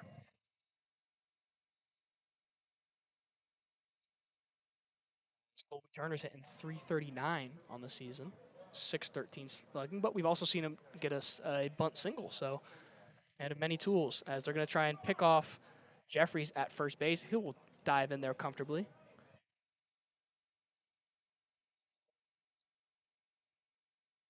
With those 2 stolen bases on the season, Shapiro just keeping them honest right there. Mm-hmm. Just the 0-1 pitch. That's going to be swung on and fouled off again by Colby Turner. Similar spot into the parking lot. Again, was just a tad bit late. There's a lot of people running on the track here in this track close to Ray Fisher Stadium. Hopefully they're keeping their heads up for these foul balls. Perfect weather. Everyone's outside. So we have 0-2 now here to Colby Turner. Shapiro comes set. 1 out, runner on first. Kickoff attempt here. Throw was high. Jeffries will be safe at first. Again, trying to keep. We've seen Jeffries kind of inch off the bag, take a couple of aggressive steps, see if you can potentially draw a balk here. No quite danger yet. And here's the pitch. That's going to be hit by Colby Turner into right center field lightly. It'll pop up, and it'll be caught nicely by Ostrander there as he came in to cover ground and probably had to pace in 20 yards there. Nice play. As despite the single on the last at-bat, Evan Shapiro is able to get 2 outs here with the runner on first. That brings up Noah Miller now, the catcher for tonight. As we have a runner on first, 2 outs. Shapiro trying to get out of this. Here's the first pitch to Miller. That's going to be Braden Jeffries attempting to steal there. Throw was errant, just a little bit to the right. That's going to be another stolen base for Braden Jeffries, and now Michigan has a runner in scoring position with Noah Miller up. Absolutely, that was a great jump from Jeffries right there. Even if the throw was perfectly accurate, didn't seem like there was much of a chance to get right there. Good jump. He was making it safely there. He'd been timing up the pitcher the whole time on that previous 1-0 count here for Miller. Here's the pitch. He's going to ground it almost through the left side. Makes a beautiful diving stop by Pilarski, but could not quite get the ball out on the throw because it got caught in the webbing when he made the dive. So now Michigan has first and third. Similar situation to what they've had the past couple innings. This time now, though, they have 2 outs. So we will see if Evan Shapiro can get out of this. But great stop on that ground ball. That probably would have scored Jeffries if he didn't stop that. Absolutely. I was just about to say the same thing. Even though he didn't quite get the out at first, still a crucial stop because Jeffries was going to go home most likely to score if that ball got through the infield right there. Wolverines have been really aggressive. Here's the first pitch to Carson Luna. That's going to be in there for a strike. 0-1 now. Great off speed right there to start the at-bat off. Definitely had Luna a little tripped up. Shapiro's going to try and get out of this first and third jam here with 2 outs. Bottom of the 7th now. Here's the 0-1 pitch from Shapiro. That's going to be high for ball 1 of the at-bat. Able to hold off there. Almost checked his swing again. Able to stay steady. 1-1 count now to Carson Luna. And here's the pitch. It's going to be in there off speed for a strike. 1-2 now. Floated the curveball in there. Shapiro's had some impressive velocity changes here. Definitely keeping the Michigan hitters on their toes. For sure. Carson Luna has a single and a hit by pitch so far today. Looking to get on base again somehow here. And here's the pitch. Fouled into the parking lot. Out of play. Luna battling now. 1-2 now. Again. We'll do it over again. 2 outs here in the bottom of the 7th. Michigan's up 3-2. Here's the 1-2 pitch to Luna. He's going to dribble it to third base that was Pilarski, and his throw will be in there in time to Thielman, and that'll retire Luna and end the 7th inning. Michigan unable to capitalize on a couple hits there in the first and third, but still keep a lead at 3-2. Definitely a good play by Mason Pilarski at third base right there. That time he was able to record the out at first. Once again, the Broncos escape a little bit of a jam there. Yeah, first and third. Michigan hasn't been able to capitalize too much with those runners in scoring position there. Just 2 for 7 today. 2 for 8 with 2 outs. Yep. I was gonna say, as the bet comes back in on the mound for the Wolverines, due up for the Broncos, it's going to be Josh Polowinski, the left fielder, Adam Lehman, the catcher, and then Tanner Malley. Again, it seems like we keep harping on it. I don't want to sound like a broken record, but it seems like every top inning, the top of the order is back up again. It's interesting because Western Michigan only batting 6 for 28, only 2 walks too. They've had a couple hit by pitches, I think maybe 3 hit by pitches, but they have been cycling through that order for sure. For sure. That's going to be Josh Polowinski. He's going to try and he's 1 for 3 on the evening. Flew out to left field, has a single, and then grounded out to third base. He's going to try and be a leadoff batter here. He is, this is his first time leading off, actually. So he does not have an average yet for that. But batting 200 on the year now, so far. DeBeck, again, been solid out of the bullpen. Was able to get out of that jam last inning. His ERA sitting at a nice 3 this season. It's going to be interesting to see who comes in for the Wolverines in the 9th inning as the closer. Yeah. Maybe coming into the 9th inning with the lead, maybe not. We'll see how this inning goes. Couple guys active in the bullpen for the Wolverines. The guy who's been getting a lot of saves here for the Wolverines is Gavin DeVoe, number 17. He is one of the guys active in the bullpen. So potentially we might see him come in to record a save, but got to get through the 8th first. Absolutely. As we're going to start the top of the 8th here now with Josh Polowinski. Here's the first pitch from the back. That's in there for a strike. Beautiful breaking ball. A lot of vertical movement on that. 0-1 now to start the inning. DeBeck and Shapiro, very similar pitchers, both 6'7". They've both been showcasing this velocity change. And this time another breaking ball. Missed low and away, though, this time. It's going to be 1-1 to Polowinski. Again, 1 for 3 on the night. No outs here in the top of the 8th.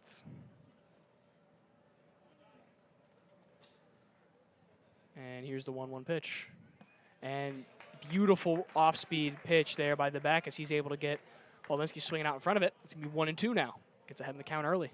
Wonder if he's going to go back to the fastball here, try and get a big swing and miss. Start off the inning with a strikeout. That would be huge for DeBeck. Yeah, especially after 3 off-speed pitches. Let's see what he does here. Here's the pitch. That's going to be hit sharply into left field. Gets through the gap in the infield. It's going to be a leadoff single there by Polowinski. Looks like we got ahead of ourselves there a little bit. He went back to another off-speed pitch, and this time Polowinski ended up timing it up. He was ready for it right this time. There. Job putting it into left field. Lead off. Runner on first base for the Broncos. Yep. As that is now going to bring up Adam Lehman. Sorry, I think they're actually pinch hitting now for Lehman. Yeah, they're pinch hitting for Lehman, as that's going to be... Rowold. Yep, Rowold now.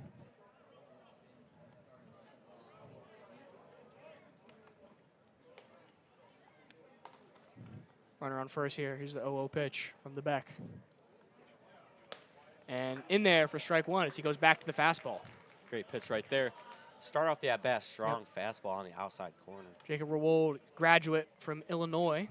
He's a versatile guy, plays outfield and infield. Hitting 121 this season. Coming in for a pinch hitting appearance. And here's the 0-1 pitch from the back. That's going to be off speed, hit into center field directly to Greg Pace. Goes back behind him by about 10 paces, but able to make the catch comfortably. And that's going to be the first out of the inning. Routine fly ball right there. Good job by Greg Pace Jr. Of course. And now, as Noah Miller announcing it right now, we have the top of the order up for the Broncos. This is going to be Tanner Malley. It's He's one for 3 on the day with a single and a walk. Also got on base from a fielder's choice. And here's the 0-0 pitch from DeBeck. The delivery.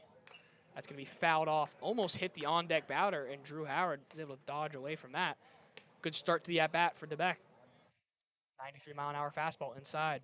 Definitely hoping for another ground ball here, which Tanner Malley hits a lot of. It's going to be tough to get him out turn 2 at first. Yeah, we already saw him beat out a double play so far this game. He's a very speedy player. 1 out. Runner on first. Here's the 0-1 pitch from DeBeck. He's going to show a bunt, and then he's going to immediately pull it back. They're going to try and get, that was Polobinsky at first. He had a little bit of a lead, and they're going to say that he was safe at first, and also they're going to say that Malley pulled back on the bunt attempt. So we'll have still runner on first, and the count is 1-1 now. She looks like the throw could have gotten. It was a little high for Noah Miller right there. Here's the 1-1 pitch. And that's going to be a tough swing there by Malley, and they're looking for a hit and run there. And Polobinsky's in there safe to second as this swing and a miss kind of messed up Noah Miller's timing. Couldn't quite throw out Polobinsky at second, as now it's going to be 1-2 with 1 out and a runner on second. I don't know if that was totally a hit and run or they just told Tanner Malley to swing kind of to throw off Noah Miller like you just talked about. It ended up working out as it was a successful stolen base. It looked like, I think you're right, I think it was more of a Tanner Malley read that there was a stolen base happening and he decided to swing, not a hit run, because his swing was a little bit awkward there. It looked like he reacted late and kind of swung awkwardly. He definitely swung late. And Tracy Smith was out there trying to see if there could have been an interference call, see if they can get Polobinsky out at second, but home plate umpire said, not today. Smart play right there from Malley, and when you're such a disciplined hitter, having 2 strikes on you hasn't been too much of an issue this season. It's 1-2 count now to Malley, runner on second, 1 out here in the top of the 8th. That's going to be swung on, hit weakly to the right side, going to be PFP, and they're going to say he's safe at first base as Austinfort ranged to his right, but got caught off by Luna, and DeBeck could not cover first base in time. PFP did not work out for Michigan, and it's going to be first and third now for the Broncos with 1 out here in the top of the 8th. Good chance to tie the ball game up late in this game. Just such a clutch play right there from Tanner Malley. Not the strongest contact or anything, but goes to the opposite field, and he hustles down there, ends up sliding into first base. Great hustle. It was a very tough play for the Wolverines right there. Pretty well executed with DeBeck getting over to first, but Malley is just too fast. You're not going to get him out on that type of play. He's just too speedy. As, we have 1 out, first and third now. That's going to bring up Drew Howard now. Beck's going to pick off to first base, just keeping him honest, trying to prevent a stolen base here in the first and third situation. Drew Howard, he is 1 for 4 today with a RBI single. Flew out to right field twice and also had a fielder's choice that he got on base on, as Coach Tracy Smith is going to come out and have a conference with his reliever. Would not be surprised at all if Tanner Malley took up going to second here. Yep. Be a very tough play to try and get him out at second for Noah Miller, and then you got to worry about the third base runner. Exactly. I was going to say, he's 7 stolen bases on the season. I'd be interested to see if Malley ends up stealing. I'd be interested to see if Miller opts to throw down to second base, considering, again, like you said, runner on third base. It's a tough play to execute when you throw down to second and then also try and have to whip it back to home. You have to make 2 perfect throws, basically. You have to make a good throw down to second, good throw back down to home. So absolutely tough spot for Michigan right here. With Western Michigan has 2 great hitters coming up. 0-0 count here for Drew Howard. Here's the pitch. He shows bunt.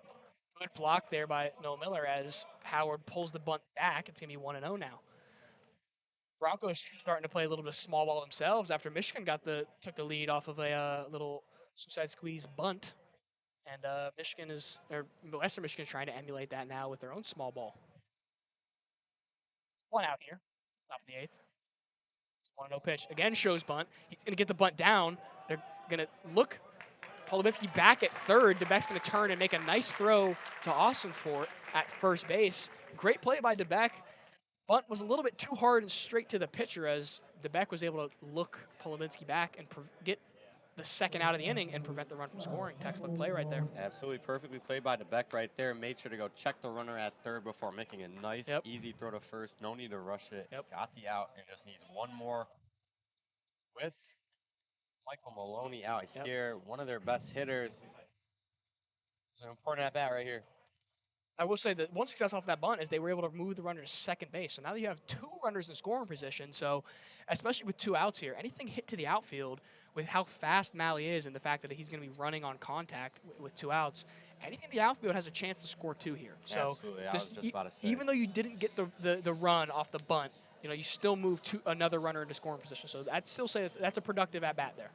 A single almost guarantees 2 runs here with the speed of Malley, which we've seen way too many times today in the outfield and on the bases. So very important at bat for DeBeck right here. And Maloney is the guy you want for the Broncos up to the plate. He's hitting 316, 355 on base percentage with a 526 slugging. So absolutely, he has a lot of extra base hits so far. He has 4 home runs actually. That's all he's doing. He has no doubles or triples, just 4 home runs. And it looks like it might be it for DeBeck as Tracy Smith's coming out, and I believe that is Gavin DeVoe coming from the bullpen. Can't quite read the number yet. Looks like there's a DeVoe fan club going absolutely wild over here in the stands. If that is indeed DeVoe, which I believe it is, just based off the stature. As DeBeck gets a big round of applause. He's been around the program for a bit now. And he had a good outing. He had a 1 inning pitched, gave up 2 hits, no runs, faced 5 batters, so productive for him. Good job by DeBeck. Now it's very important for DeVoe to get this out, keep that lead going in the bottom of the 8th, then eventually the 9th inning. And Gavin DeVoe has been a huge bullpen arm for the Wolverines this season. He has already this season, he has 4 saves. He is including saves against Louisville, who's a ranked team, San Diego, Oregon State, another ranked team. He threw 3 scoreless innings pitched. So even though he's traditionally been used as this is a closing opportunity here in the 8th, but he's shown that he also has the endurance to go multiple innings. So he's 1.32 inning, 1.32 ERA, 13 innings pitched. And the biggest thing I'm looking at right now is the 4 saves. So he's been a great guy out of the bullpen to come shut down games. As the Broncos are knocking on the door right here. They're threatening with runners on second and third with 2 outs in the top of the 8th. Michigan just looking for 4 outs right here from DeVoe. First got to start out with Michael Maloney, the 3-hitter for the Broncos. No better reliever to have in the game than your high leverage guy in Gavin DeVoe. Absolutely. Big situation right here, but as he's proved this season so far, he's built for it. Yes, he is. Like you said, Michael Maloney now up to bat for the Broncos. He's 0 for 3 on the night, but still hitting 316 on the season. So that just shows how excellent he's been hitting so far throughout the season, despite being 0 for 3 tonight. 18 RBIs as well. Western Michigan hoping for it to become 20 or 21. Yeah, exactly. Yeah, because like we said, he has 4 home runs on the season. Here's the first pitch from DeVoe. Ball 1. Slider down and away, missed. Western Michigan has not chased that much this game. They have not. Sure. Both teams have been very disciplined overall, making pitchers work for these outs. As the vote comes set. Here's the 1-0 pitch. In there for a strike, another slider, 1-1. Nice pitch there to catch the inside corner. First slider tailed outside, that one tailed right on the inside edge. Great pitch. And it'll be a 1-1 count now to Mike Maloney.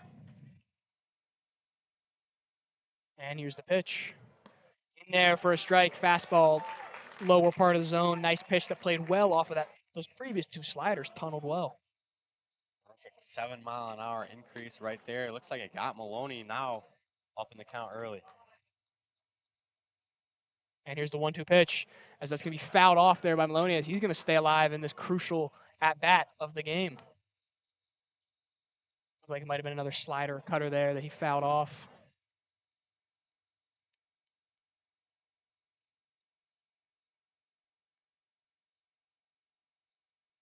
And here's the 1-2 pitch with 2 outs. 2 runners in scoring position. Here's the pitch. Just barely outside. Maloney lunged for it for a second as if he was going to swing, but had a good eye and laid off of it. 2-2 now. Great decision. Like you said, he lunged for that one a little bit. Looks like he almost swung, pulled back at the last second. Yeah, 2-2 pitch coming up here in a moment. We have 2 outs. Huge spot here for both teams. Vogt delivers as that's going to be hit lightly into shallow right field as Colby Turner comes in and makes the catch easily. And that's going to end the inning and end this late rally from the Broncos as Michigan's going to enter the bottom of the 8th up 3-2 still. Great high leverage outing there from Gavin DeVoe, as we'll probably see him in the next inning as well. Absolutely. It was a nice slider once more, able to get some weak contact to right field, and then good routine play made right there by Colby Turner. Yep. And I think we're going to have a new pitcher here in for the Broncos. As I see a new pitcher was checking in with the first base umpire, making sure he was all set, ready to go. It's going to be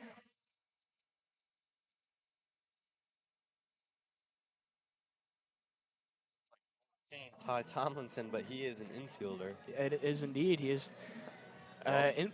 He also he's an infielder and also has a couple pitching appearances, I believe, this season. He's been a little bit of a two-way player. Previously to Western Michigan, he had 7 games at George Mason University in 2025, where he had a couple hits against Mount St. Mary's. Also, he pitched a little bit in there. So he has no hitting stats this season.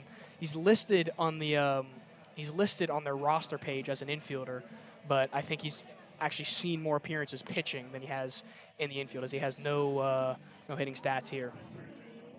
This is a crucial half inning them, as they want to prevent Michigan from adding any insurance before they enter the before they enter the 9th inning, as they're already down 1 run. And due up for Michigan is going to be Matt Austinfort, Evan Hager, and Drew Culbertson. Couple runs right here for the Wolverines would do wonders. Save a lot of stress on DeVoe. Yep. Ty Tomlinson, like we said, two-way player. He has 5.2 innings pitched. He's given up 8 runs, 11 hits. He has 6 walks and 5 strikeouts. Interestingly enough, he's given up a lot of extra base hits this season. He has given up 3 doubles and 2 home runs. So interesting. We'll be interested to see what Matt Austinfort does in this at bat. Also looking forward to Evan Hager coming up next. Already had an extra base hit earlier today. Yep.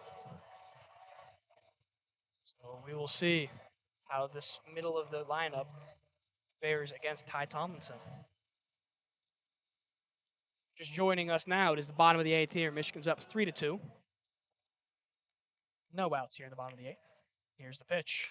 That's going to be hit sharply to left field, as that's going to be Polovinsky ranging back onto the warning track, and he makes the catch right near the wall. Just like we were talking about how many extra base hits Ty Thompson's given up, Austinfort gets a nice drive to left field. Shallow left field out there. Ended up driving that ball to the warning track. Yep. But pretty routine play for Josh Polovinsky. Yep.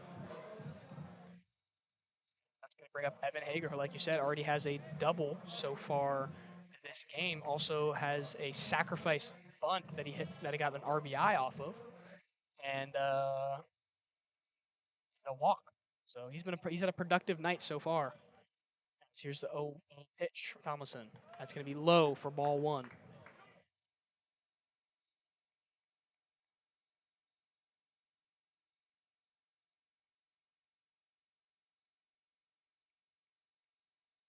No count here for Evan Hager. And here's the pitch from Ty Tomlinson. That's going to be hit into left center. That one might drop as it approaches the wall. And that ball's going to one-hop the fence as Evan Hager rounds first and heads to second. He's going to be held up at second. Like we were saying with the extra base hits, Evan Hager does it right there with his second double of the game. And Michigan has a runner on second here with 2 outs in the bottom of the 8th, looking here to extend the lead and get some insurance. Nice piece of hit in there for Evan Hager to go oppo. Absolutely great game from Hager with 2 doubles, a walk, and an RBI off the bunt earlier today. It's just shown how big of an impact he's had from the transfer portal. He's been a huge pickup for the Wolverines this season. Absolutely. That was rifled into the gap right there in left center. That's a nice runner in scoring position for Michigan. Let's see if they can capitalize. Yep.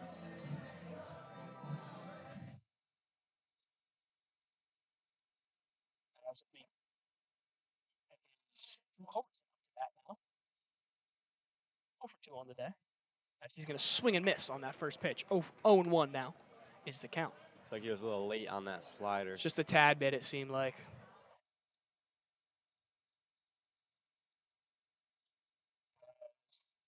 Hager will take his lead off of second base. Thomason will come set. Delivers. Outside. 1-1 now. Roberson hits 190 with runners in scoring position, 179 with runners on base overall, and a walk in the 6th inning. So he's going to look to try and get on base again this inning. 2 at-bats in a row where he's on base. 1-1 count now.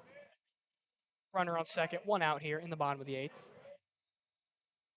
Thompson's going to turn around and try and pick off Hager at second. As the entire stadium erupts with balk chants.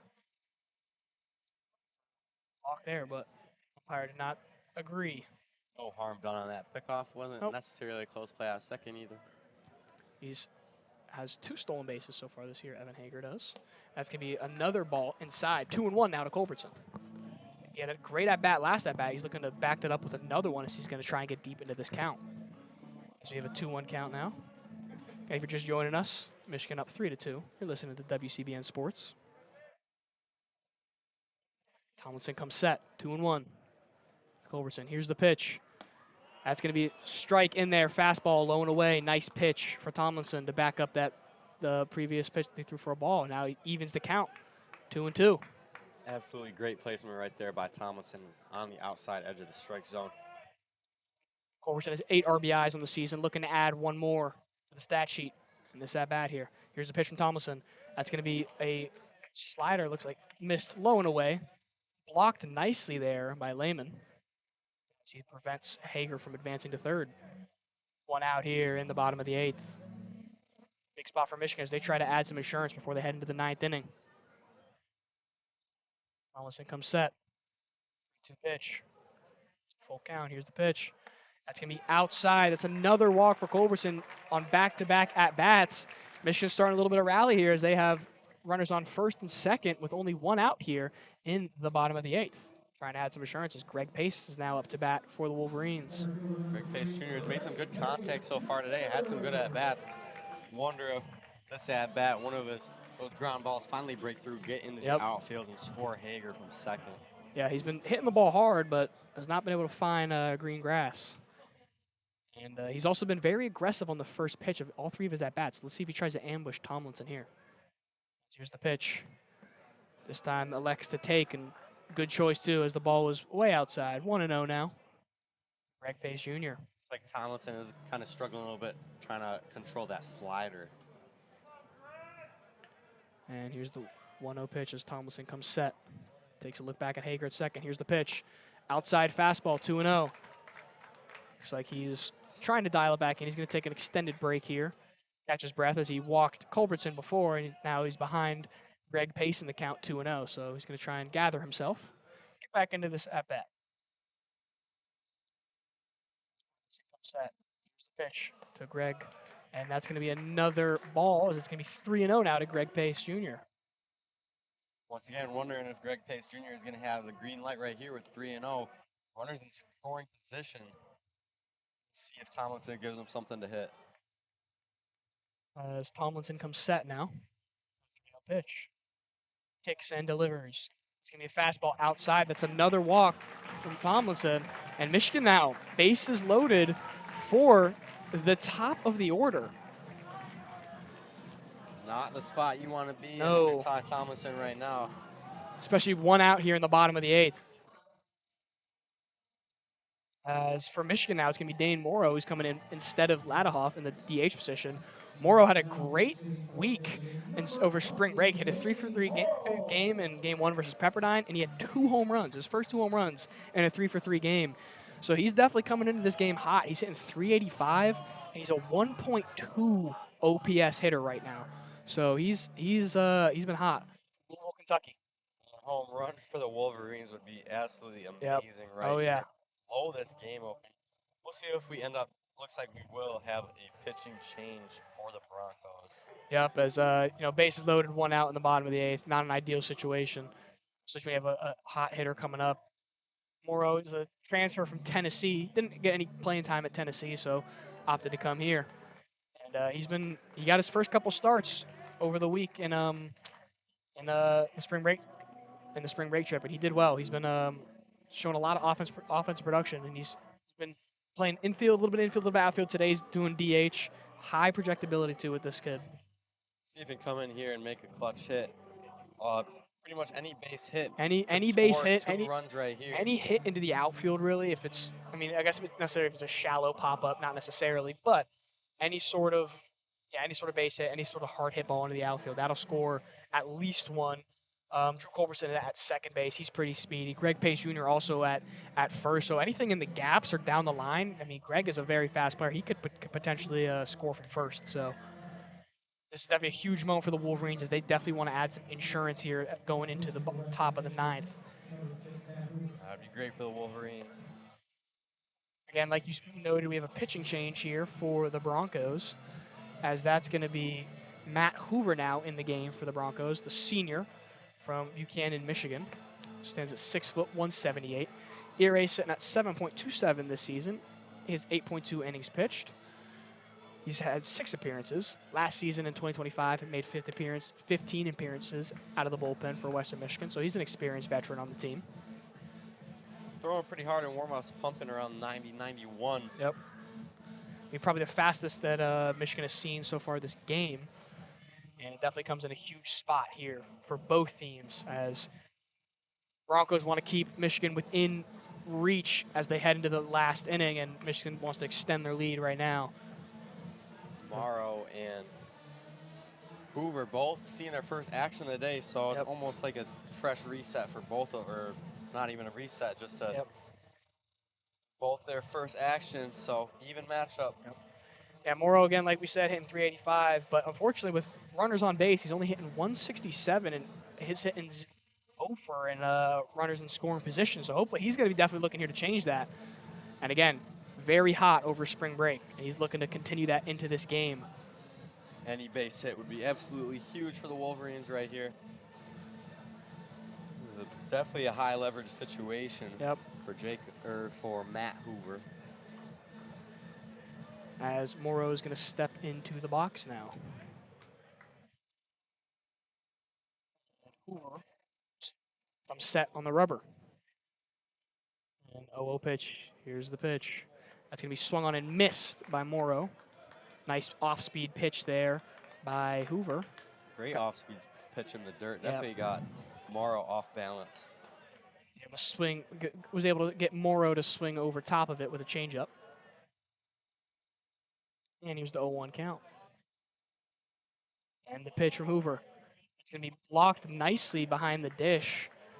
We have a substitution also behind the dish for Broncos, new catcher. And that's going to be Nolan Zajac behind the dish now for the Broncos. Looks like he almost got crossed up there, but was able to recover and keep it in front of a very clutch play. 1-1 count now. Here's the pitch. Swung over top of by Morrow. Good off-speed there by Hoover. Off-speed's been working for him so far. And that's going to be a 1-2 count quickly as he's trying to get out of this bases-loaded jam with 1 out. Morrow looking to extend the lead for the Wolverines. Interesting to see if Hoover will come with a fastball here or not. And here's the pitch. Did come with the fastball, and they're going to say that he tipped it, and he will stay alive, as Zajac was not quite able to hold on to that foul tip, and Morrow's going to stay alive for 1 more pitch. As again, 1-2 is the count. 1 out here in the bottom of the 8th. Michigan knocking on the door with bases loaded. Up 3-2. Here comes set. Here's the pitch. Swung on, fouled by Morrow.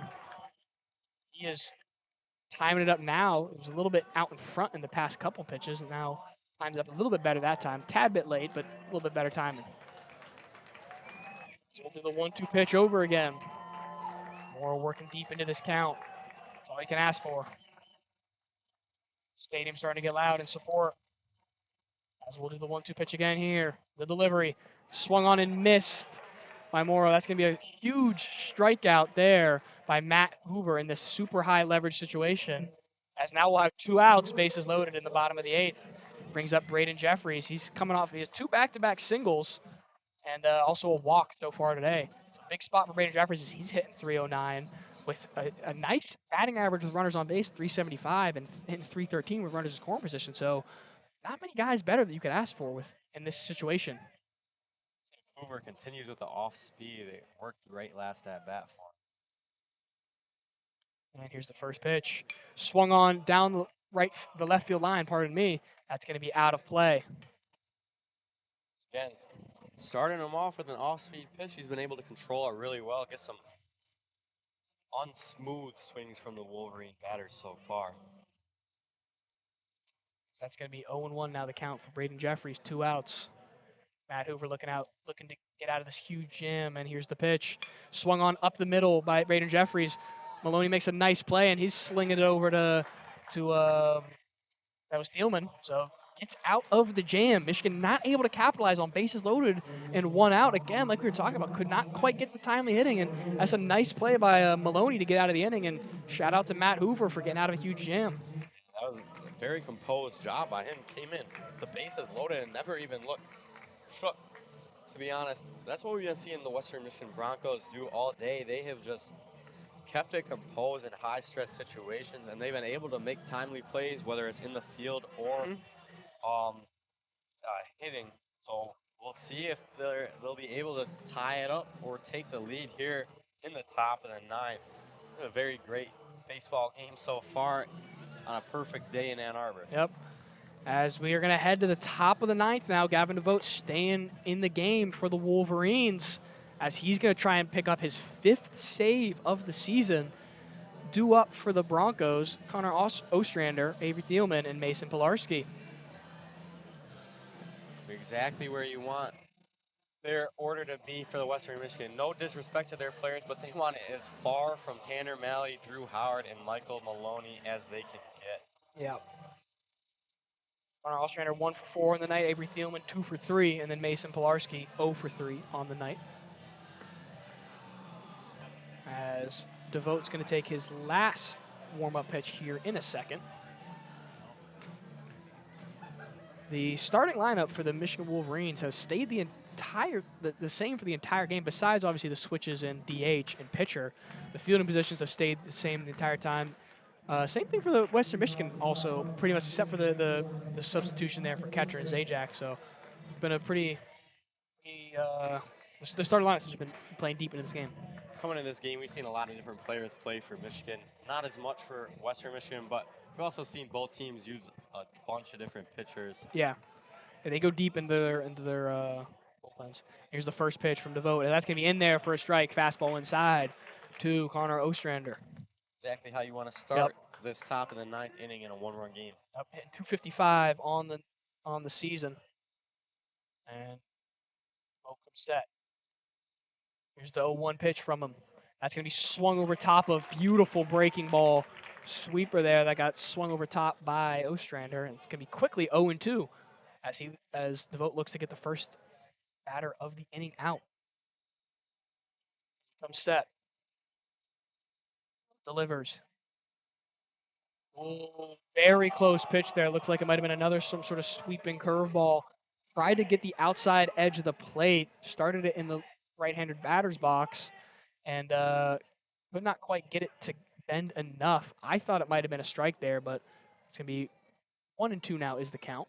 Backdoor slider that just barely missed. Now it looks like Ostrander is having some issue with some equipment. Another pitch little difficulty here for Western Michigan. He will step back into the batter's box in a moment as DeVoe looks to open up this inning with an out in a clutch top of the 9th game. Set.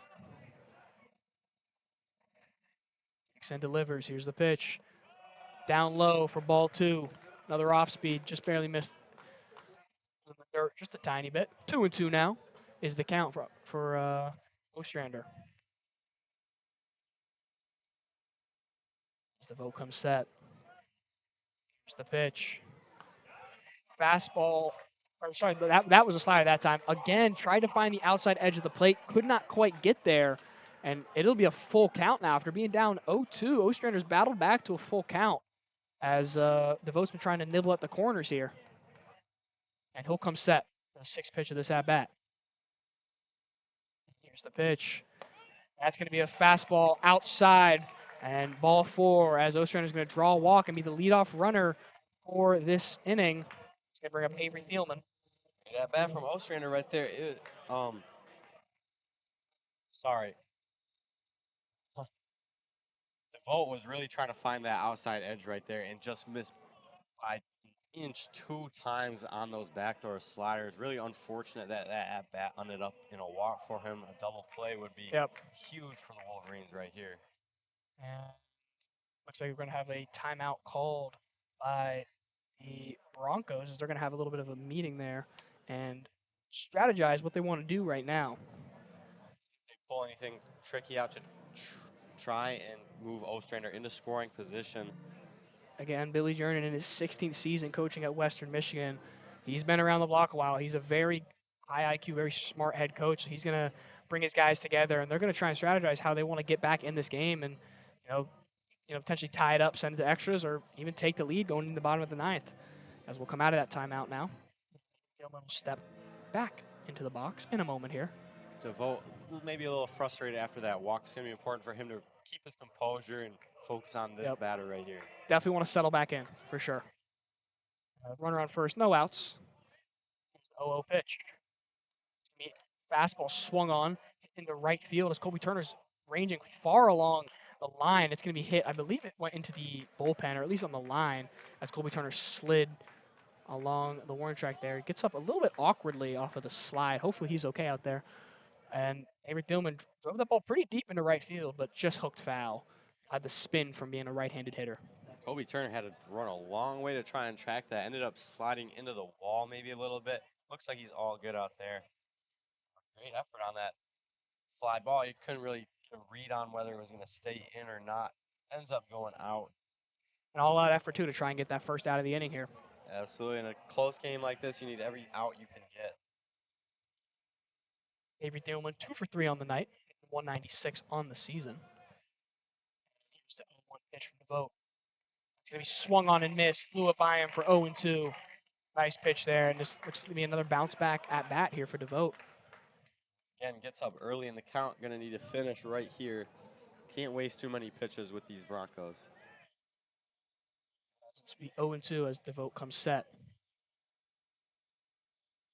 And he delivers. It's going to be hit sharply to Carson Luna. He's going to try and turn 2. He flips it around to Culbertson at second base. They get the out at second, but the throw came late to Austin at first, and they'll get the lead run out at second base, but it'll be Thielman safe at first. 1 out now in the top of the ninth. A very high IQ play right there by Luna to get the lead runner out at second. It would have been there was essentially no chance at turning 2 right there. It would have been very easy to just toss it to first, but heads up play, get out the lead runner. Exactly. Keep runners out of scoring position. Especially, normally when you're up late in the game, you will definitely trade outs for hits, but especially in this situation when you're only up 1, you definitely want to trade specifically lead runner outs for letting a guy get on base at first. And here's the first pitch that was Mason Pilarski, and that's going to be in there for strike 1. As it'll be 0-1 now to Mason Pilarski. 1 out here in the top of the ninth. Michigan up 3-2 here. Close ball game. DeVoe's looking to get his 5th save of the season. Comes set. Here's the pitch. It's going to be low. Slider down and away. Perhaps might have been a cutter. 1-1. Just missed down and away. Good eye right there from Pilarski. We'll step back. DeVoe waits for 1-1 now is the count. 1 out. Delivers. It's going to be in there for a strike. Caught the top part of the zone. 1-2 now is the count. DeVoe's been getting up early in these counts so far in this 9th inning. It's what you want from your closer. Yep, some great fastballs in the zone that Western Michigan just hasn't seemed to be able to catch up to so far. Mason Pilarski 0 for 3 on the night, 196 on the season. Here's the pitch. He's going to hit that weakly down the right field line, from the first base line, pardon. Heads up play there by Austin for. He was trying to see if the ball was going to come back fair. It had a little bit of weird spin. It got hit off the end cap of the bat there, and almost came back fair, but ended up not. Yeah, definitely had a lot of weird spin and almost ended up spinning left. Yeah. Back into fair. It started going towards the dugout and then it hit the ground and just darted the other way. So heads up play, but could not quite bend it back fair to get the second out. As we'll do the 1-2 pitch over again here in the top of the ninth from DeVote. Comes set. Kicks and delivers. As they're going to slide, they're going to ask the first base umpire to see if he went. I guess, never mind. The home plate umpire did not allow the appeal to happen. And they're going to say that he pulled back, and it's going to be 2-2. I honestly thought that slider might have just caught the corner of the strike zone anyway, even without the swing, but we'll have a 2-2 pitch now. Here's the pitch from DeVote. So that's going to be hit up the middle. Chance for turn 2 here. Culberson's going to step on second, sling it to first, and that's going to be a game-ending double play as Culberson is able to turn a 6-4, or honestly just a 6-3 double play as he stepped on the bag himself, slinged it over to Austin for. And we're going to have a second here. I think Gernon thinks that Culberson didn't step on second base, and we're going to have a second. We're going to bring the players probably back out onto the field. Umpire's going to have a little bit of a talk here, as potentially game's not quite over yet. They definitely got the out at first, so at minimum, it'll be runner at second, 2 outs. But we'll see if they're saying that if Culberson stepped on the bag or if that he was simply beat the. I don't think he beat Culberson there. No, I think Culbertson, it looked like he might. I never saw him on the bag, but he might have touched it real quick.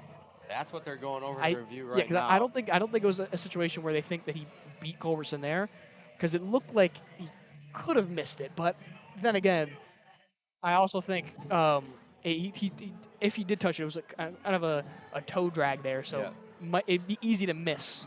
Yep, you don't want to throw while standing on the bag. Made sure to set his feet, make a nice throw to first to get the runner there.